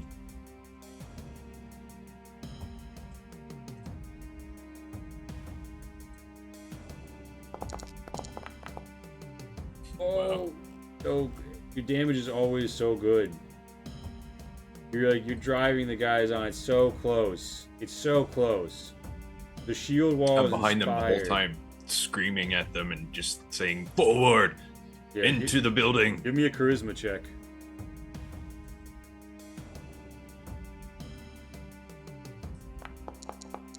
Just trying to, knock their guard down. Right. This line that they have formed up. At least one of them gets a swing out. Oh, this Viking right in front of you at half health gets his sword in, slides it through Gunter's guts, and Gunter falls. As he looks up, Hero says, "Damn it, Gunter. I knew." And as Gunter's eyes cloud over, he screams, I knew! I let the Cortigors die! I let him die because he let my wife die for being a fucking coward! He runs back into the building as the fire starts to fall around him. And he says, you want to come to hell with me for it, boys? Come in here and get some.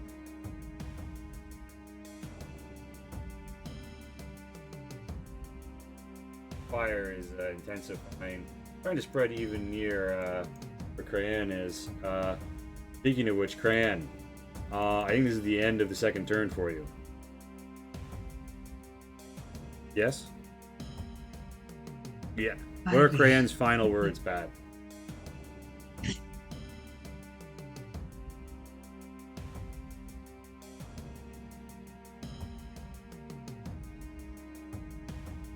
You muted. Oh, fuck. I didn't hear it.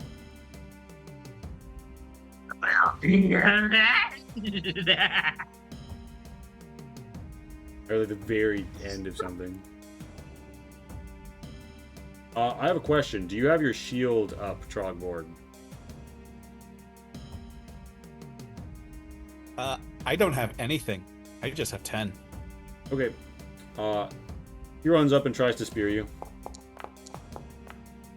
Misses. The peasant tries to club you. His club breaks apart and he runs away. And you just kick the boat off, and the peasants make their best attempt. Oh. The peasants make a good attempt, guys. Oh no. The boat kicks and starts to float in the water.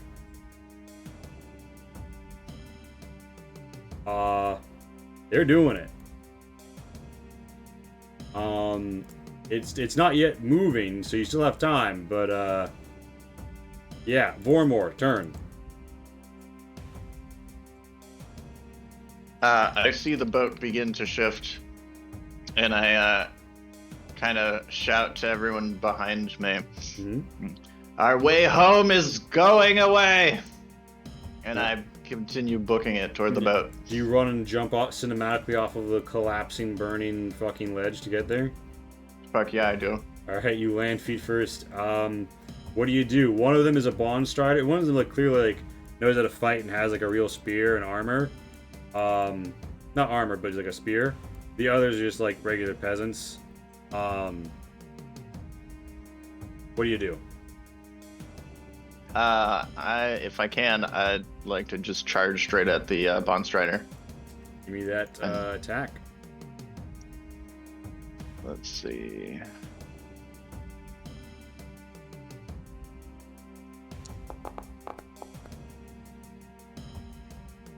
Yeah, you crack her down for more health than she has left as she hits the ground, and someone screams out, "Mother!"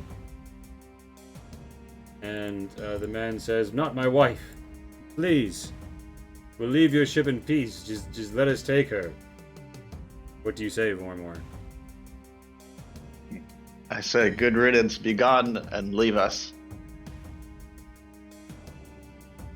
Stacks his family aboard, takes his bleeding wife, and they do not go home. They go out to sea. Meanwhile, Gazdog, Bran has died in your arms. The fire is spraying all over the house. What do you do? Gaston says to himself, "Fine, I'll take you fucking coward. If you won't help me, I'll help myself." And he takes off running toward the dock in hopes that maybe he can catch the boat. Mm-hmm. I know I can't probably do it in one move, Give me a but dex I'm gonna. check. Oh God, you would say that.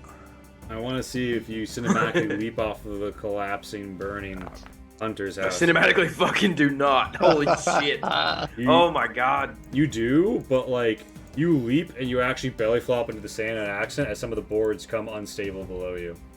Hmm. You're stuck hard in the sand. -1. Yeah, literally -1. As this whole thing just collapses. And yeah, the building is more of a a rubbly ruin than anything else.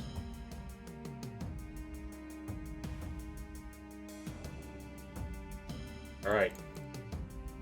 So, here's what's up. Sev, Lufrug and Jero are staring each other down. It's clear this man will, like, die in the fire, more or less, if you just back off. And Glufrug is horribly wounded. Do you back off or do you go in for him? Assuming he doesn't resist, I drop my weapon and shield, grab Glufrug, or not Glufrug, I'm sorry, you said his name was Gunter? His name is... That was bleeding out? The old man's name is Gunter. It doesn't look like he's going to survive. Okay. That's fine, but I still grab his boots, and try and yank him out of there and drag him backwards while I'm just glaring at Jero, since he doesn't want to step forward and fight and die a warrior's death. Instead, he's going to cower in the corner back there. So I pull this true warrior out here. Jero seeing this, so I can see him die face to face. Jero seeing this screams and charges and is impaled on the swords of your Vikings. And he swings.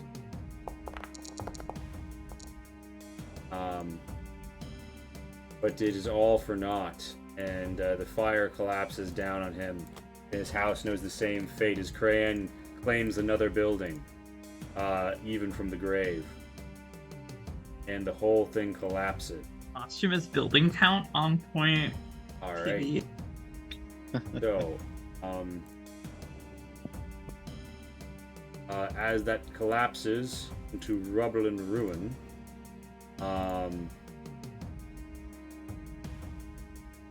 so the fight is over.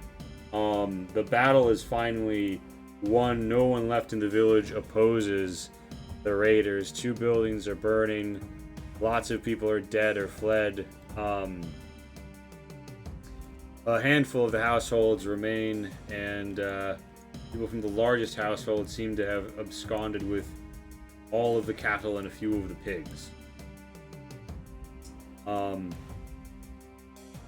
Seb, it's 8:53. I don't know if you have to go, but I'm just time checking. But you guys look out over what you have wrought, and as your warriors step away, the house at the top of the hill collapses, and you have 1 dead warrior amongst you. You have 3 dead warriors amongst your number, and they have paid a far heavier price in blood.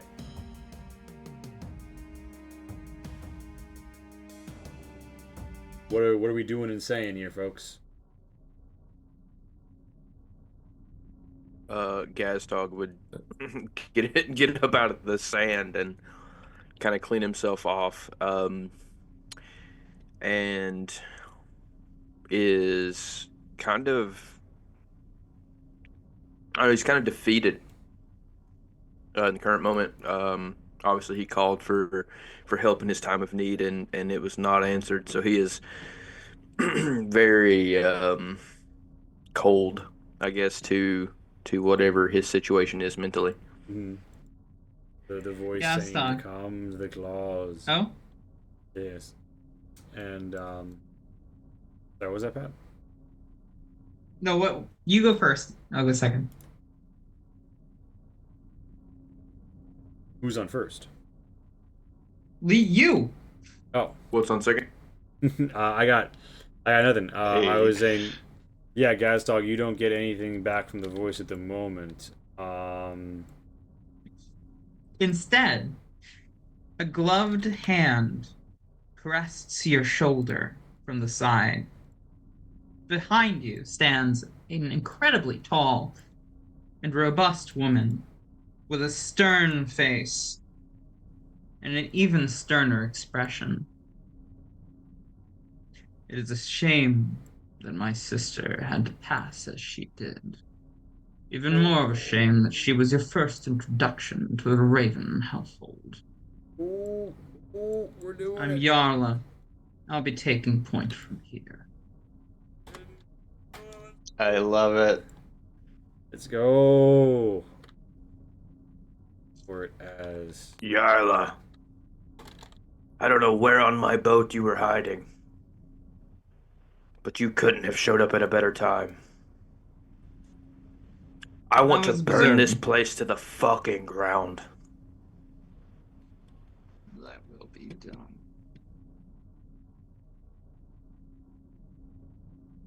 Yeah. So you guys you reflect on this desire as the Vikings pull back from the destroyed structure, and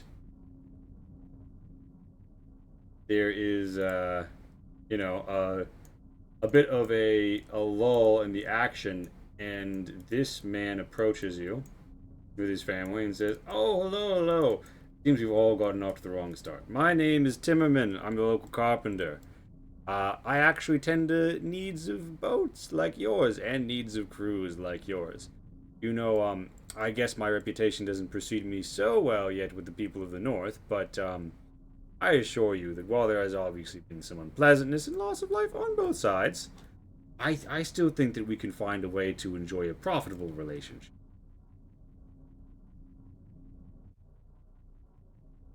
So Gluflug stands from Gunther's side.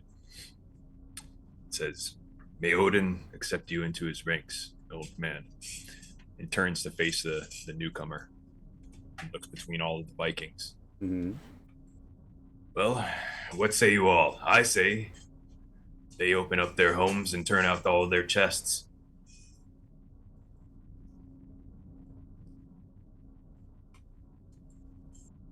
If Gazta, An open chest yeah, is an open invitation.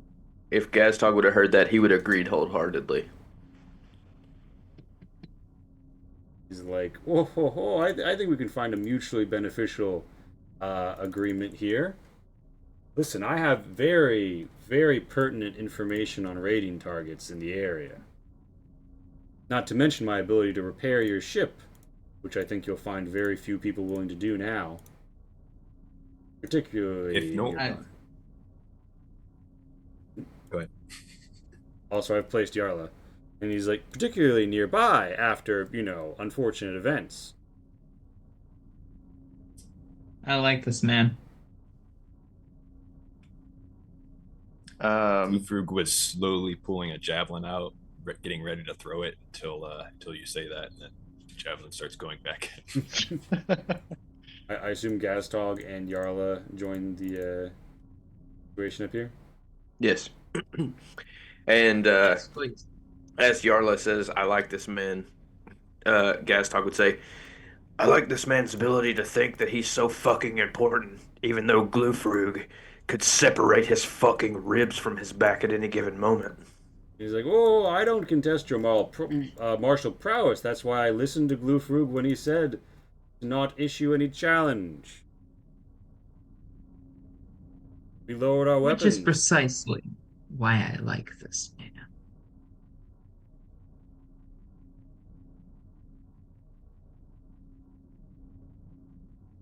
So he looks slightly anxious at his turn of events, but he's still selling hard, and he says, "I can tell you anything you need to know about the local areas and raiding targets."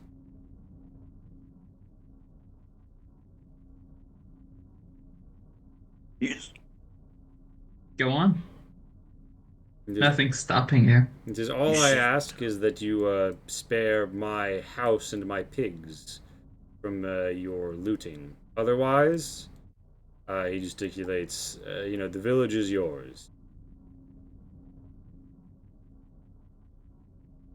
You seem to be a man of great value. Thank you. I think of myself that way. I'm willing to pay for things that I value. Not only will I save your family and your swine, I will also pay you 10 gold. Join us. Become an advisor to me. He says, "I would be happy to be your advisor, although I'm more man of the land. I mean, I have my pigs to tend. But I would be happy to be an honorary member of your crew here on land." Tell me what you know. And he says, let me just Frame. Bye, Sev. Hi, Spirit Scribe. Oh, hi, Spirit Scribe. I hadn't seen you there. Oh, we're doing chatting. Hi, Lerb. Hi, Spirit Scribe. Oh my gosh, I missed all of the chatting. Hi. Um, so so he says, yes, yes. Come, come. Let me show you the land and tell you the many things. And he kind of like charts with a stick in East Kirlizia. Still cannot fucking get rid of Gunter's face. My God. No matter what I do. Can you highlight a different token? Maybe that'll make it go away. I've tried doing that kind of trick before. Okay, Guntir's stream mascot. He's fine.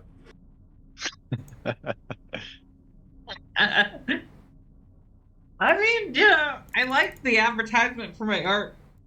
Things considered, but the face isn't it's a even bit there of a- anymore. It's a bit of a goofy face. So, he says, to the north, there is Steed Isle. The town of Steedbon is well defended. However, I'm given to understand there is a mole inside. Good to see you again, Spirit Scribe. I am doing well. And here we are being terrible fucking Vikings. Steed Isle has an intact lighthouse with a powerful man in it.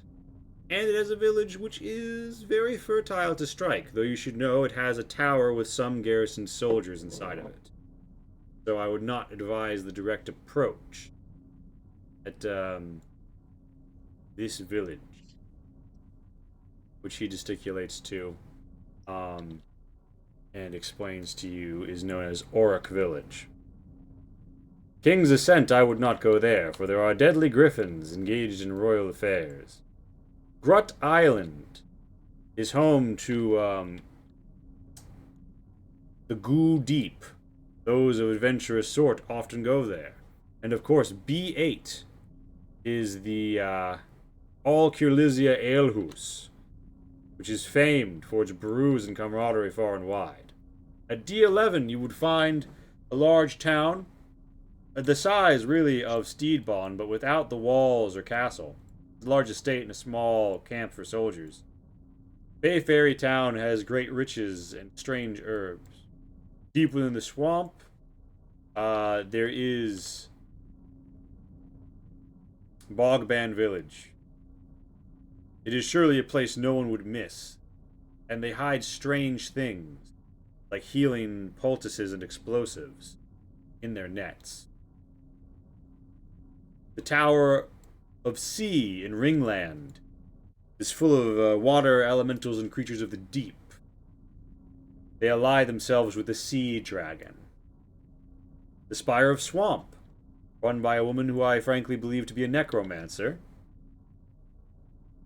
who is arcane treasures within. She allies herself with the Dragon of the Swamp, and the Tower of the Sea with the Dragon of the Sea. See? Of course, there is the nearby raided Swamp Village, and there is a war camp of the roaming prince who has returned and quarrels with his sister at E9.5. J9, there is a ruin at the river's head, and of course, L11, the city, has recently been hit by a large raid. There is chaos, and pandemonium, and much profit to be made. At K7.5, there is the Covenant Point Monastery. And it is surely full of riches and poultices and the like. And then, of course, there is the seminary. The Rock of the Law Seminary, where priests of Madeira are trained. It is a vast and formidable structure. It is said that the dead lie beneath it in many layers. Aside from that, you should be wary of Cedar Point Lighthouse, P9 in the east. They guard the coast against raids.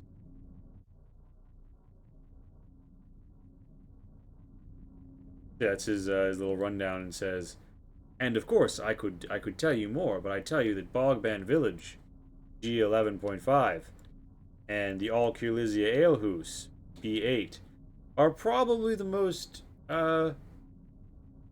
open raiding targets in terms of things you could pull up with on your boat, depending on who's at the All Kirlizia Alehouse, of course. If Many warriors there. I 2.5, good pickings, but a slightly harder fight. They do have the tower after all. But that also means people might fall back into the tower while you raid the village. E 10.5, that you'll have to park in the swamp and hike a ways, but it would be very poorly defended, and you could surely take all of the alcohol and money from their coffers as you liked.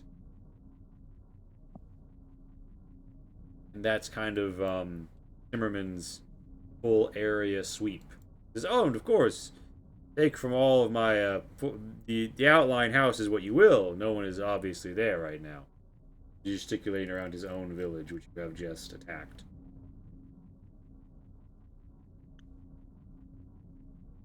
What a great person to have as a neighbor. Right. My thoughts precisely. Indeed.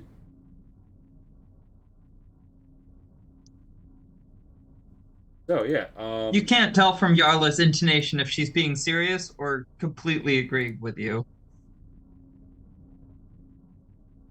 Vormor. All right. Well, before we start talking about going other places, let's see what we have here. And I guess I would first be curious to see what's in the shrine. Yeah, so you check the village and you give it a bit of a roughly rue.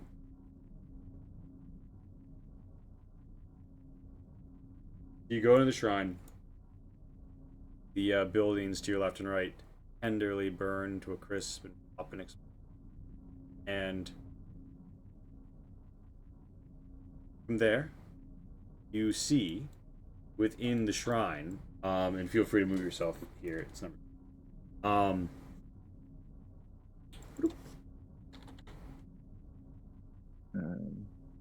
There I am. There are wooden trellises and clean boards, now, pasted with blood and shot with javelins and arrows, that coat a dirt floor shrine with rock pile foundation. There's a rusty half-sword rammed into a stone plinth, carved with a prayer of St. Taragnis. There doesn't seem to be anything of particular value inside. You did note that the holy man... Sorry? What a sad little place. Indeed. You saw the holy man emerged from the building next door. I go check that out. Yeah. You find a small shelf. Would you say that you are a literate fellow as a doctor and such? Probably. You find a scroll of Shield of Faith, a she-shell prayer necklace with a stone of carved sword on end, 2 GP. Otherwise, the acolyte has clearly lived quite plainly, and there are no riches besides. Do we still have any wizards in the party? Seem we have lost much this day. The ability to cast spells included. Oof. Wait, can non-wizards use scrolls? You can use a scroll if you are a level 0, although nobody's a level 0 anymore. Let me check something.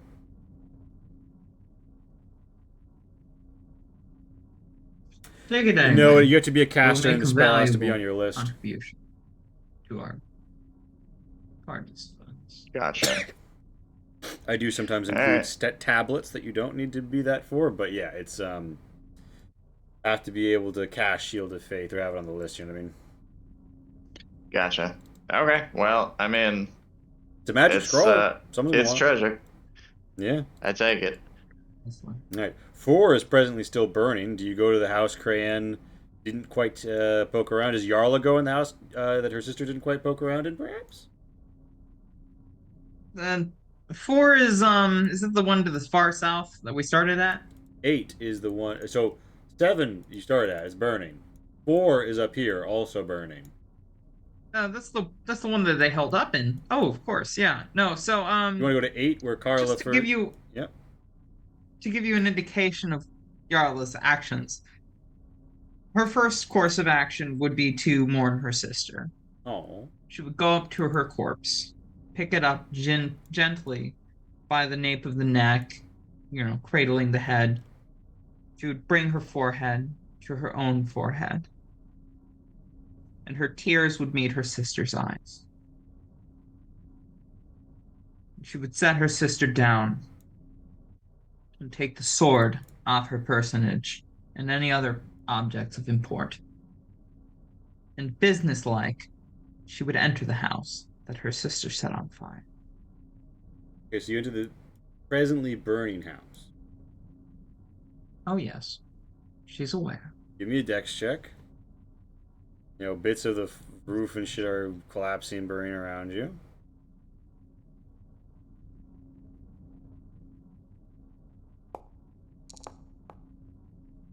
Not quite as nimble as her sister, but she makes. The smoke kind of pushes you back, but you see that what is burning here is a huge bear rug. It would have been worth 20 gold pieces, but it's actually too singed and burned and is presently just like ripped hide. Yeah,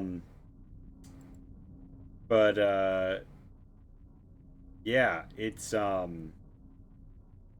doesn't Maybe seem my sister didn't see the value in things that weren't gold. Yeah, so do you try and save what's left of the bear hide rug, or I see a little point in that. all right? So do you then just walk out? Is that all there is in there? Is there a second floor? Is there a basement? You check the floor. There's not a basement.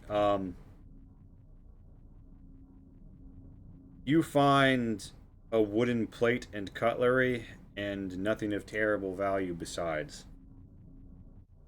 You suspect that he might have had it on his person, the old soldier. Are there corpses in here that haven't been looted yet? Nobody really thoroughly went over Jarrow's body. If you want to pull it out and take a look. Yes, I do exactly that. On Jarrow's person, you find chainmail, a shield, a long sword, and 8 silver pieces in a pouch. I take the silver and disseminate the items. All right, we can grab that up later. I should be going in Shadowdark Spirit. I should be going in a rotation here. Preacher, what is Gaztog up to in the afterglow of like the ups and downs of the raid? He would be, Gaztog would be eyeing kind of the crew, seeing who's left, what everybody's doing, making sure everybody gets spoiled and things like that. Gaztog would walk up to our friend that has given us the information about the land here. Yeah, Timmerman. Timberman. And I would like to question him further regarding the necromancer that is at the spire of the swamp, who seems to be allied with the dragon of the swamp. Yeah. I would pull him off to the side and I would ask him information about that person specifically. Yeah, and he says, "Oh yes, I can tell you of the spire of swamp. You should know that there is a bit of an undeath problem around it right now, and a bit of a soldier problem as well. But it belongs to Cyrena Petitir, the wizard of the swamp. She's lived there some time and is a potent wizard, known to defend her lair with undead, does not care for the rules of the land. She is one of the few mortals who hold audience with the swamp dragon, whom she seems to have a business-like relationship. All I know is what I have seen in the stories. Mostly it's from the stories, but apparently she's a legendary enough wizard to be of some note even to a dragon. And of course, her alignment with the swamp and building her tower there and practicing her magics there have brought her closer to the dragon of the swamp. Interesting. Um, does she have an affinity for things? Is there things that she likes? Well, she's fascinated with life and death. And right now, I guess her most pressing problem is that Reindart the Roamer has thought of her tower as a place to send his boys to adventure and get some loot. I think they're in a bit of a conflict. If the army camp doesn't move, she's going to have a bad time. I'd say what she wants most right now is probably those soldiers gone.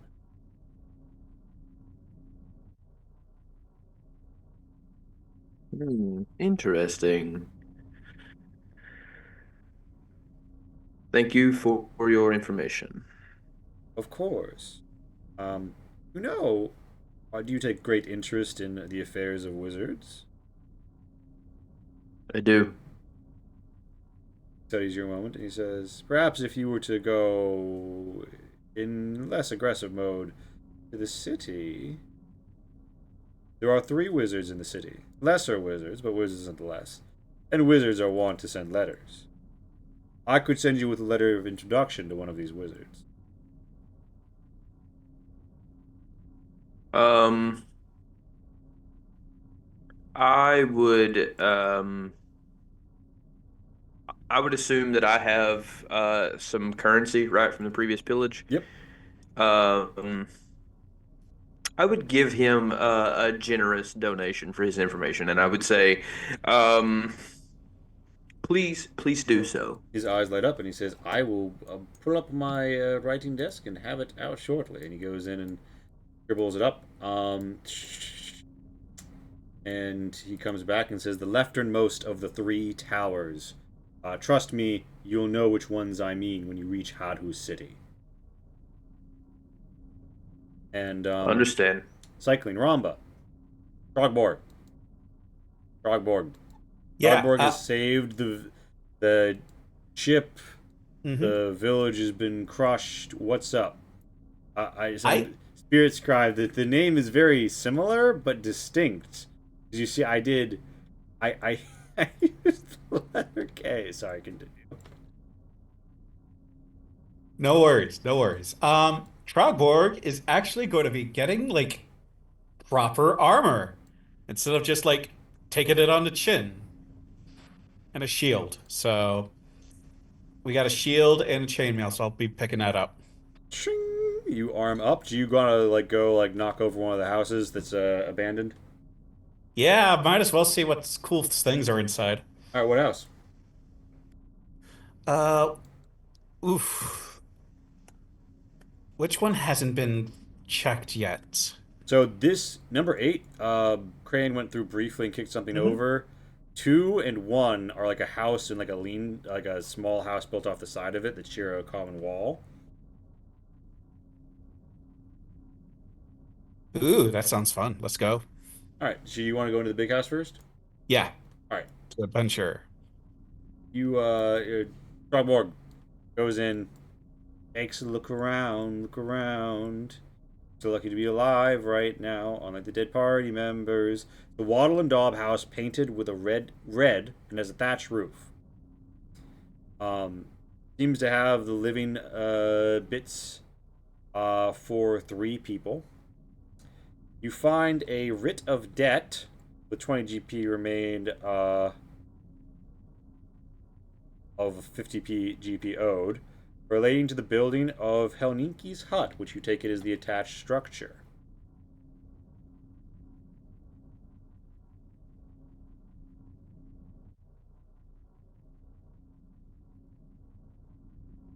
This is cool. Yeah, as you go in, you hear a voice say, "Hello, I see you found my house. Yes, sorry about all that, but I'm actually quite keen to do business if you're interested." Uh-huh. What do you have? Like, well, um, I have I have knowledge of contracts, shipping. As you can see, I have right there in your hands a writ of debt. Um, as it happens, I happen to know when a certain merchant ship will be moving What by. is that? when you owe someone. Like a favor? Like money. You can get in debt with money? Yes. There are, all sorts of things you can find yourself.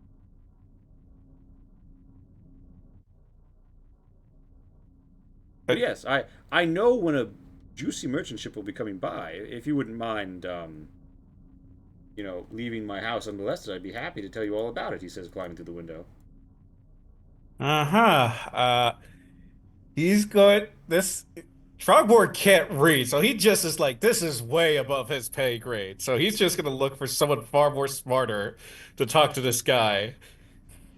All right, so meanwhile, Javi, Sup. what is our dear Vormor doing after checking the Acolyte's house? Um, let's see. We've already had the conversation of what else is in the region. Has anyone checked house number 8? Crane went through and kicked some stuff on the floor, but there wasn't a real search. Do you want to go in? Have a look? Let's do it. All I right, Pat. So definitely this is do. why I kept being like, "Oh, do you look any closer?" Because on a close inspection, you find that the floorboards. So like you see, there's like 5 days rations, 2 oil flasks, and 1 lantern that's been kicked over, right? Mm-hmm. You take the floorboards and you knock on the floorboards under his bed. You find a broken gold-plated gorget, a broken horned helm, a bag of mixed Norse coinage. Ooh. Fancy. Worth 50 GP, 5 GP, and 20 GP respectively. Oh shit. Yeah, so you find quite a bit. You also hear Trogborg calling for a more learned man. Do you come help? Sure. I'm not the best educated, but I did learn my letters. Yeah, and this dude sort of, in exchange for the piece of paper Trogborg has, which is clearly a writ of debt, wants to tell you about a juicy merchant ship moving around. I have You no have idea my what a debt interest. is, so you handle it. uh, I say you hold a piece of paper that's as good as gold, my friend. Keep it safe. Yes, yes. What's this about the merchant ship? Well, I happen to know that a merchant ship, well below crew but well stuffed with supplies, will shortly depart Hadhu City. Hmm, interesting. It's you said it's departing. Yes, it's going to be going to the Madeiran Seminary. I see. Well, maybe we can pay the ship a visit. Yes, it's a bit of a less seaworthy cog, but I believe it's been donated to the cause.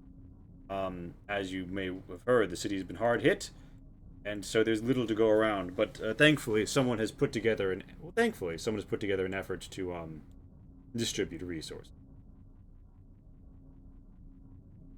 That is good to hear. Thank you for the information. Or um,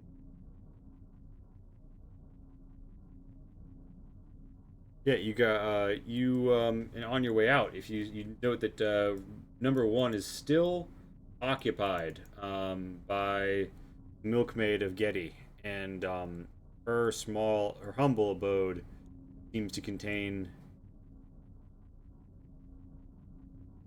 not too much, but you haven't actually gone in and checked the dresser. Um, And of course, sure, looks can be deceiving. I'll be rude and I'll kick her out. She's like, "Wait, please! I'm a holy woman. I'm a devotee of Getty." We're all devotees of Out of character. some Who's Getty? Getty is one of the quote-unquote four lords. Saint Taragnus, Ord, Madeira, and Getty are frequently worshipped together, but not necessarily. Getty is also a neutral god of feasts and the hunt and animals, and is not necessarily held in high regard by the lawful Madeirans. Very good. Oh wow. I mean you no harm, but also hold you no great respect either. I suggest you step aside. He, you do in fact run the place, and to your great surprise, there's in fact a small dresser holds a green and white rainy dress ringed with Getty knots, easily worth 10 GP. There is even a tin milk cream separator in the corner. My God, a marvel of technology and worth 10 GP on its own. And there's a simple lock on a box under the bed, and she says, "Please, no." And yeah, does anyone want to try and pick the lock or crack it open? If we don't have a lockpicker, I'll crack it open. All right, give me a strength check to just bash that shit. My sister might have known how to do that, but I have no fucking clue.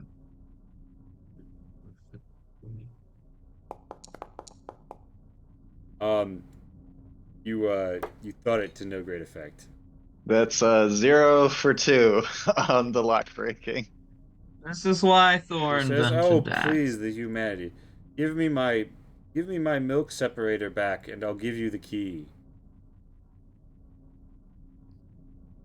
Is it worth it? What's in there? There's Pearl.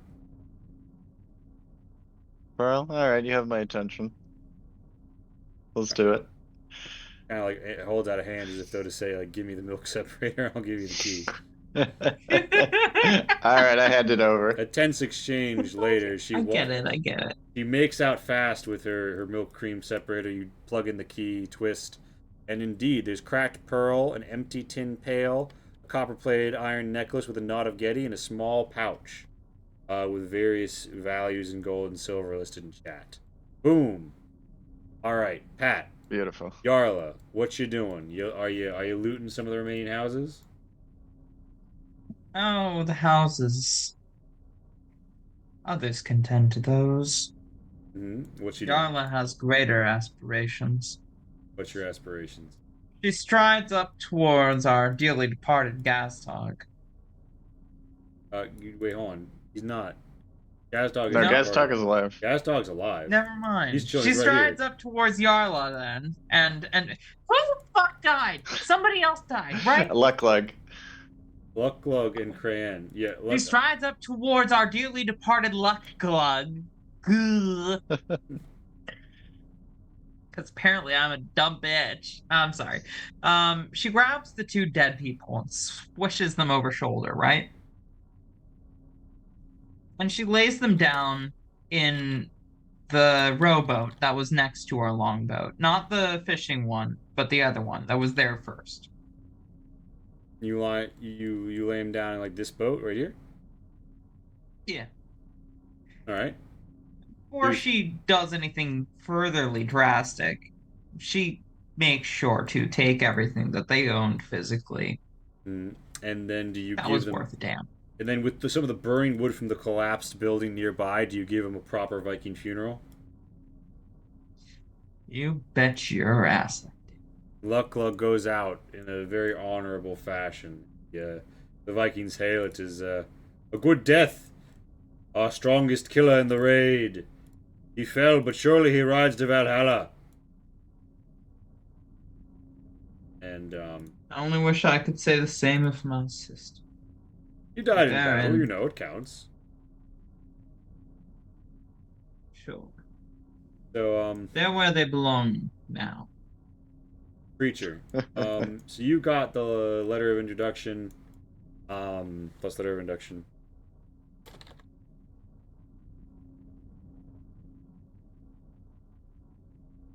Introduction.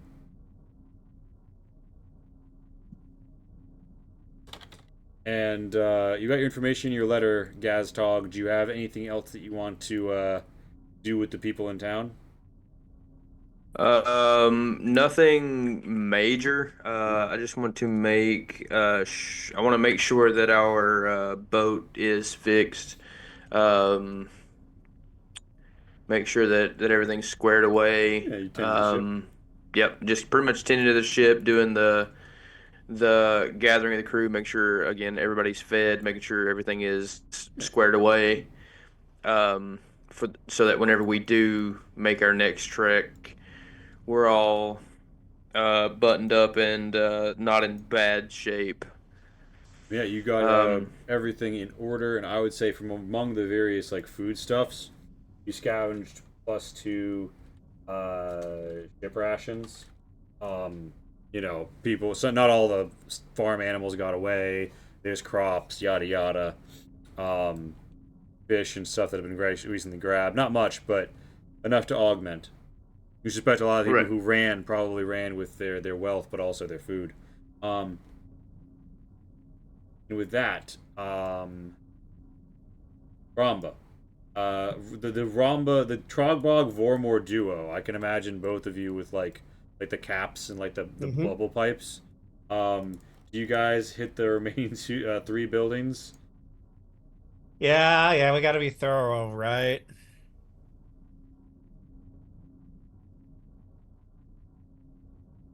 Javi? Thronis? Question mark? Yeah. All right. Yeah. Actually, question about treasure. Yes. Does that go into our individual inventories? You can Like, put it there, although I would note that you only have so many gear slots. So you probably have to throw at least some of it on the ship. okay, so I don't have to bother with putting it in my inventory, Yeah, we can like throw it listing in. it out. So you went around. There's a bunch of shit. There's actually a box of rejected nails in the smithy part of the smithy. You move around, you find various stuff I'm putting in chat. Various like gold, metal bits and ends. There's a box of misshapen nails at the edge of the building here. Um, and you feel like that would be very calamitous if it got knocked over comedically in a fight. Um, I assume no one does that though, and you see they're actually building a new pen here. Well, they won't be needing that. Um, Find a big farmhouse. It does, however, seem like the large family made out with all but 3 cow hides, which are worth. Otherwise, they've taken everything that bolted down. And 11, the fishing family of the lady who tried to steal the boat. Um, you find 3 wicker baskets of fish that have already been thrown in. Yeah, you acquire a box of misshapen nails. 6 feet of rope, 60 feet of rope, 3 spears. Um,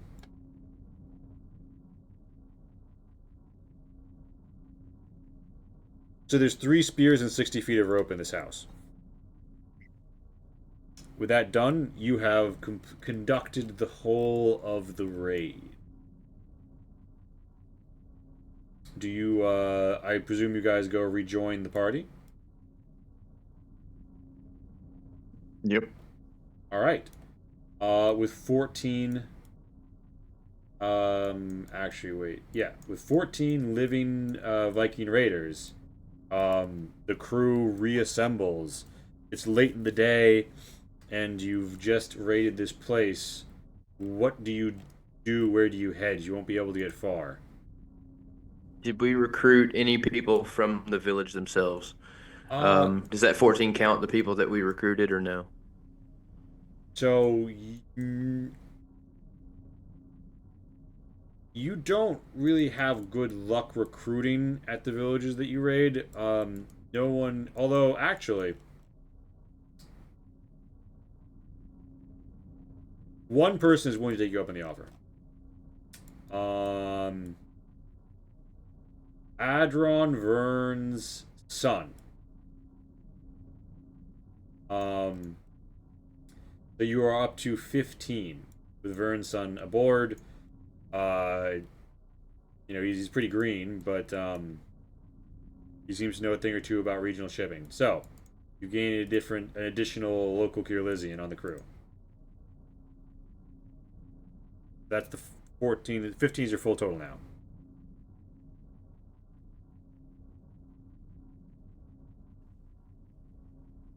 Very good.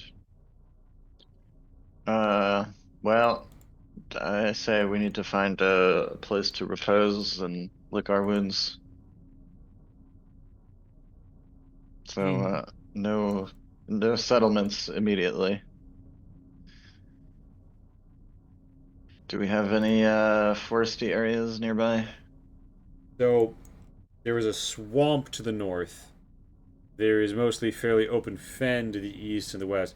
There is sort of like an embankment with the ruined ship on it. The farmstead has some copses of trees and some wilderness and wood that you could probably hide out in. Aside from that, there's a ruin across the way. It looks pretty large, like you could hide your boat there. There's the swamp down here, near the ruined village. And there is the Covenant Point Monastery right across the way. Where's the Hadu City, where the Wizard's Tower That is? is L11. All the way down Ooh. here. You'd have to sail down the river to reach it. And Well, do we want to go in that direction? Because we could stop at the ruins. what is this terrain here? That is fen. It's like open bog. The important distinction here being it doesn't really have coverage, and yeah, it has like shrub. You know what I mean? Not really a place to hide the boat though, and you can't sail through it. Whereas you can't, at half speed, sail through swamp.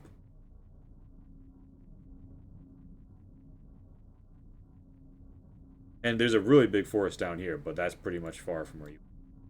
But yeah, Avi, Right. you think you could make this ruin by nightfall? Yeah, why don't we do that? I Sounds don't fair to hate that me. idea. It's beautiful. Yeah, so you guys, you sail south. It's a big ruin. And Vernson gets a little nervous. He says, are getting late. Are we gonna put in there?" Is there a Do you have problem? any qualms? He's like, my mom always used to tell me it was haunted. I'm sorry. I didn't know we allowed children on my fucking boat. There's some people laugh. Says, "Ho ho ho ho! Sounds like you're still drinking her milk, boy." And like it was great before. I was like, "Oh, sorry, I'm new to this whole thing." So he's subjugated on that one fairly quickly. Um, I press my gloved hand upon his shoulder blade, and I say, not to worry. You're in good company. Ghosts that haunt things like this, see, they fear us. like, whoa, They learn to fear you too. quiet. So you guys pull upon a brilliant ruin that looks like it is from some more ancient civilization. And as you do, you cannot help but note that wait, scene.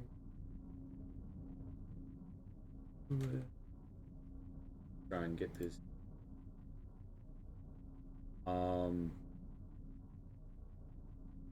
The strange ruin.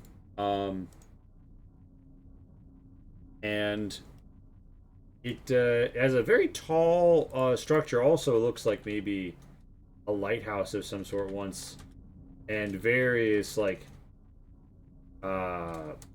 stacked rocks and such nearby. Um,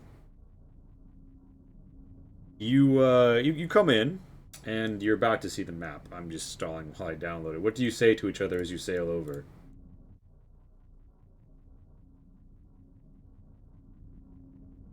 What magnificent ruins. Perhaps we will find some additional treasure here. Should Odin will it? I'm sure Yarla, we will. Yes? Yarla, your sister loved ruins, just so you know. In her last days of life, she pillaged them with much vigor and much honor. It only feels You took right a that our first liking. place we sail is here with you. Indeed. You took a liking to my sister, didn't you? She, she was, uh, she was an anchor amongst storms for sure. Ah, that's one word for it. Indeed. I should hope that I can provide a similar sense of stability to our crew going forward. That will be I left to be might not seen. have my But I sister's also am hope style, but I certainly have her sword.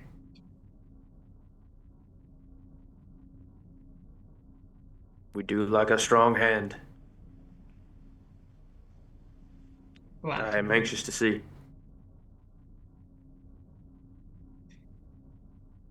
I too look forward to You come getting a upon chance a to very wield. ruined-looking place, and you see there's already another longship here, actually.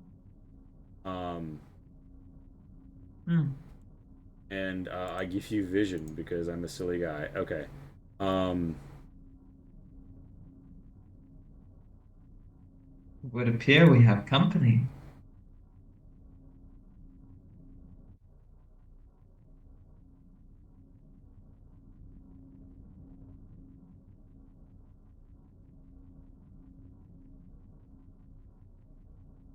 you pull up and see that they are fellow people of the north, not from the Andric Isles, but they're Dvoric, but they are Norse nonetheless.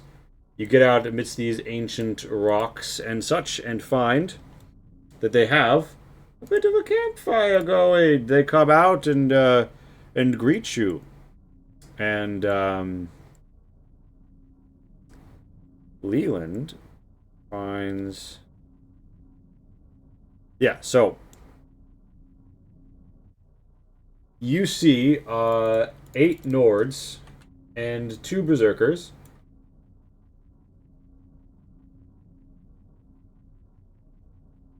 who have made camp here, and there's a longship as well. They greet you and say, "Oh, what has Odin's wind blown us today?" And kind of take the measure of you as the sun sets. They sit by a We have campfire as it we grows have darker. we have been but doing Odin's work, seeking to and fro whom we may devour, but find here, looking for shelter and supplement. Ah, well, why don't you come join us and trade stories? The fire is warm, and the night young, and they gesticulate to their warm fire and welcome you. Aye, it sounds like a great idea. Men, fetch the barrel of ale.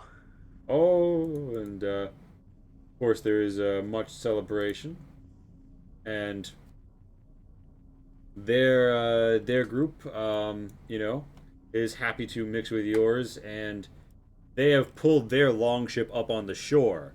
Uh, they also point out that there is a small stone-lined inlet, although it would probably be a little bit harder to debark from it. It would be a pretty secure place against the water to put your ship if you'd like.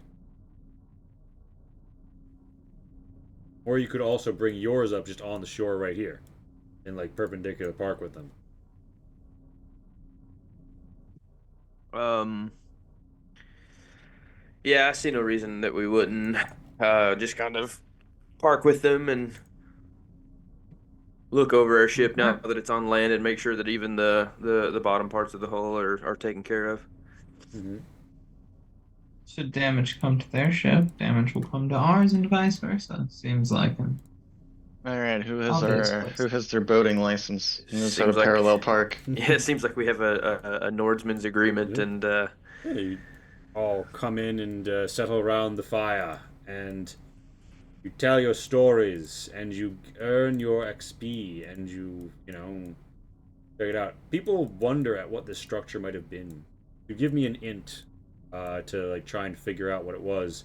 You could also look around at the rest of the ancient ruins. In fact, game is usually played in rounds. I need to reset. So okay, user configuration, Yarla, and then Rhomba.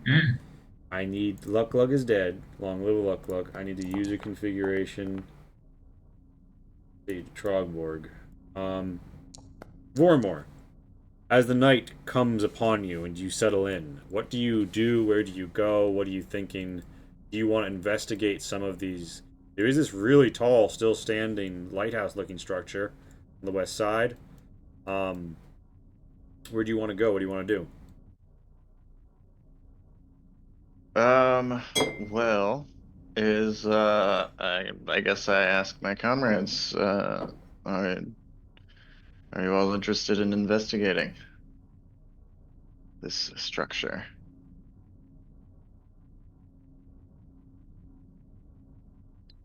Or do we sit and rest?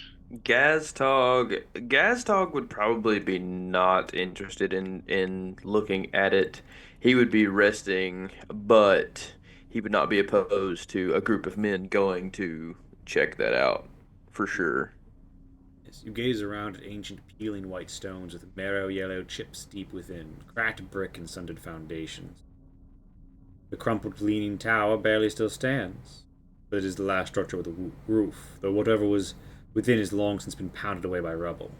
There are overgrown vines, tall grass, and the like around. You head here, Vormor, first? Yeah. Yarla joins. How could she possibly say no? Oh, yeah, sure. And does Trogborg join? I have no idea what haunted means, so yes. Excellent. There's a cracked roof and aged teal curved tiles ringing thin ruined pillars and a lone standing wall. The air crackles with a cold ding. Along the standing wall there is a cracked fountain divot. There is water within. It is a strange, swirling black color. There is faded iconography around this pool. Would anybody care to smudge it off and try to inspect what it might be?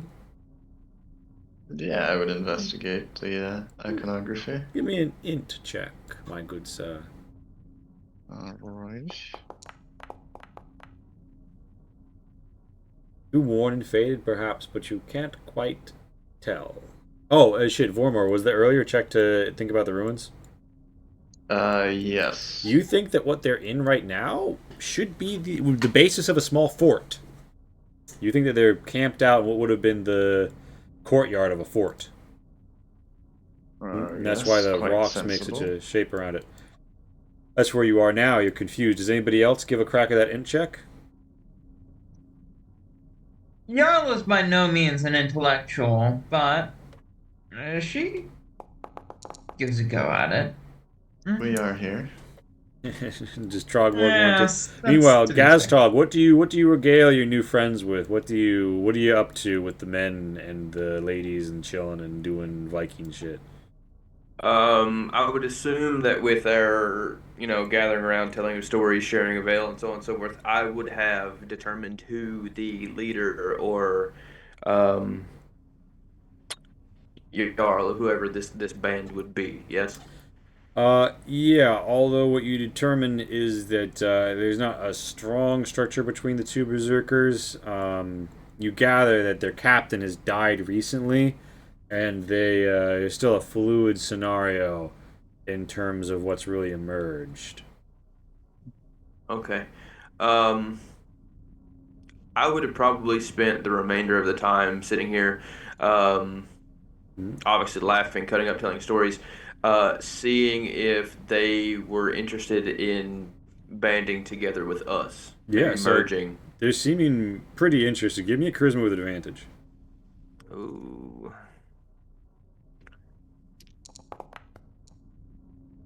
They reveal to you, come, come closer, Gazdog, and let me tell you a secret. Covenant Point Monastery has potions and valuable icons of silvers and gold. I believe that we can make a chance on the side door through their herb garden. It's a tall crawl, but we have a few grappling hooks with us. Once we're in, it should be easy to overtake the meager garrison. They have sent soldiers, their own knights, to resupply and defend Hadhus after the huge raids descended upon it. But that only makes our job easier. Yes, join us and join in the spoils. Let us strike the Covenant Point Monastery. When we are done looting, we will have enough gold between us to head home and spend a fat winter wealthy. You speak of much great things. I am more than willing to band together in search of said things. Um, let me confer with my officers, Of course. and I will have you an answer by morning. Yes, well, no rush. We won't be setting off in this night. It seems to be getting quite dark. And, Agreed. to the rest of the Three Stooges, the water is a really weird black liquid. Do you, like, fuck around with it at all?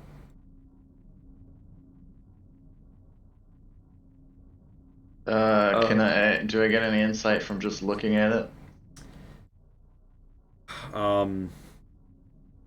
It's standing water. It's a black pool in this ruin. Maybe it's some kind of mold or something, you know. I've got my staff on me. I poke it with a stick. It dyes the tip of the stick black momentarily, although it does seem to fade as it drips off. How curious. I don't do anything else with it. Alright. Ironically, Lucklug was really kind of the guy to have here. There's a strange crackle to the air.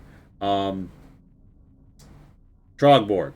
Does Trogborg have anything he would like to do here in this night of his own initiative? Anything strike him? He is so confused about this right now. I mean, like, what did it do to the stick? Alright, Yarla.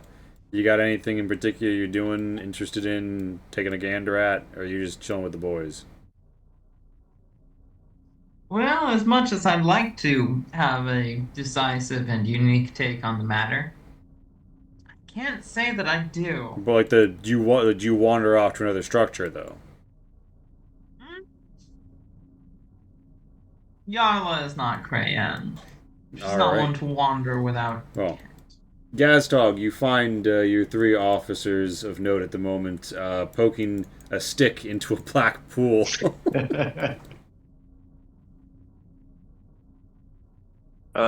So as I walk up and see that going on, I I see the ale is already flowing within your veins.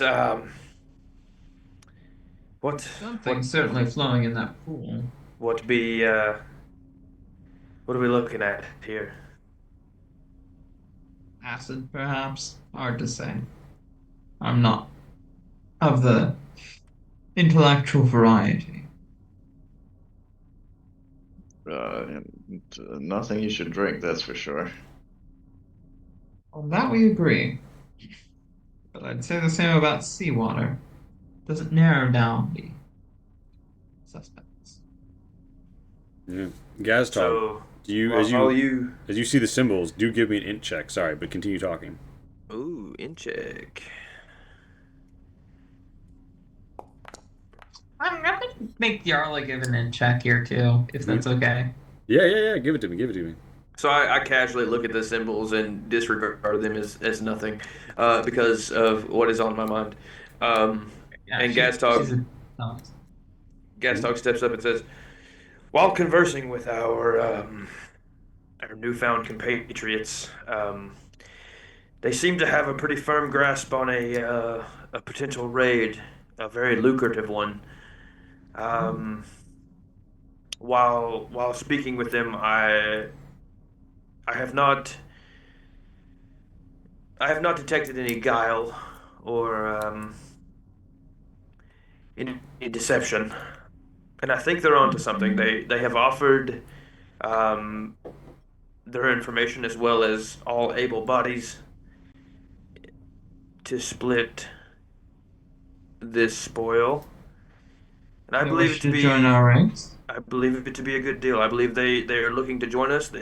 From what I have understood, their leader has recently joined the halls of Valhalla, and they are Mhm.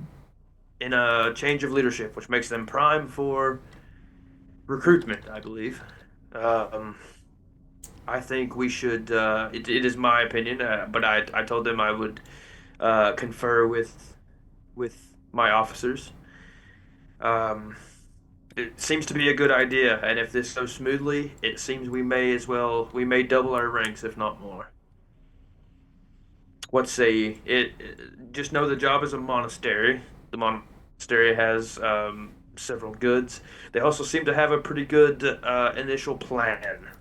Now, obviously, we should have a plan in case their plan is to, you know, connive us in some way. But as of right now, I see no reason not to trust them. What say ye? You have my full support. This sounds like a brilliant change of course. This wouldn't be a Madeiran monastery, would it?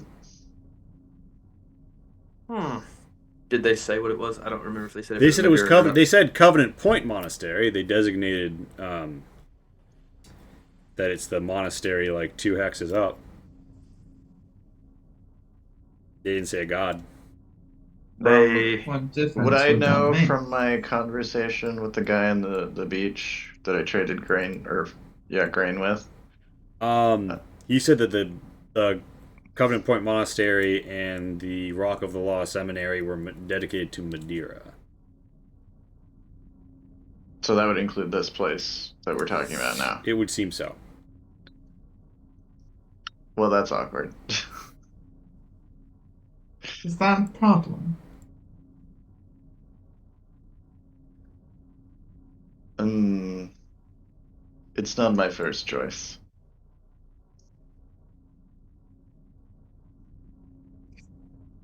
Nor was this Trogborg. life many of ours.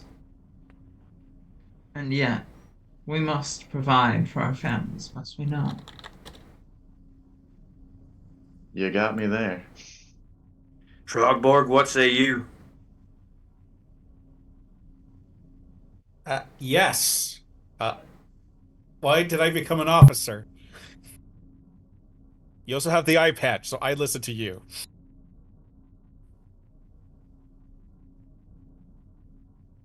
You fought bravely. You were amongst the more honorable of our ship. That's why I've included you. I would have included our friend uh, Glufrug, but he is currently laying by the ship, resting and recovering. But for now, we must make decisions. Are we for or against it? It sounds like majority we are for it. Yeah, I'm for it. I protest, but I will follow the group. Vormar, I understand that this might be hard for you. If you would like to refrain from any violent action, I'm sure we will all understand. So, question, Lee. Would there be any issue with me willingly swapping characters for like next session and having Vormor in reserve?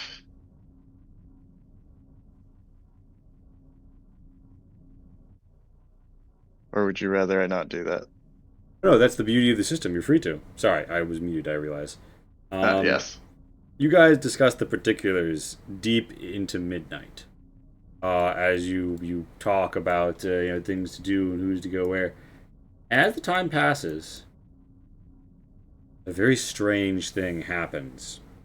Black fire begins to rip around the building, and the ruin turns to grandeur as a woman screams out at the stroke of midnight. And a reverberation cuts lightless black fire into a dome all around. A blue beacon fire erupts from the tower, and you find yourselves in a place, space, and time not entirely your own. And that's where we're going to cut for tonight. So, thank you all for coming out. We're right at the time. I'm going to raid Omega Om TV. Thank you for coming out. We'll do feedback phase next time. But yeah, we're pumping the raid. So I will see you guys.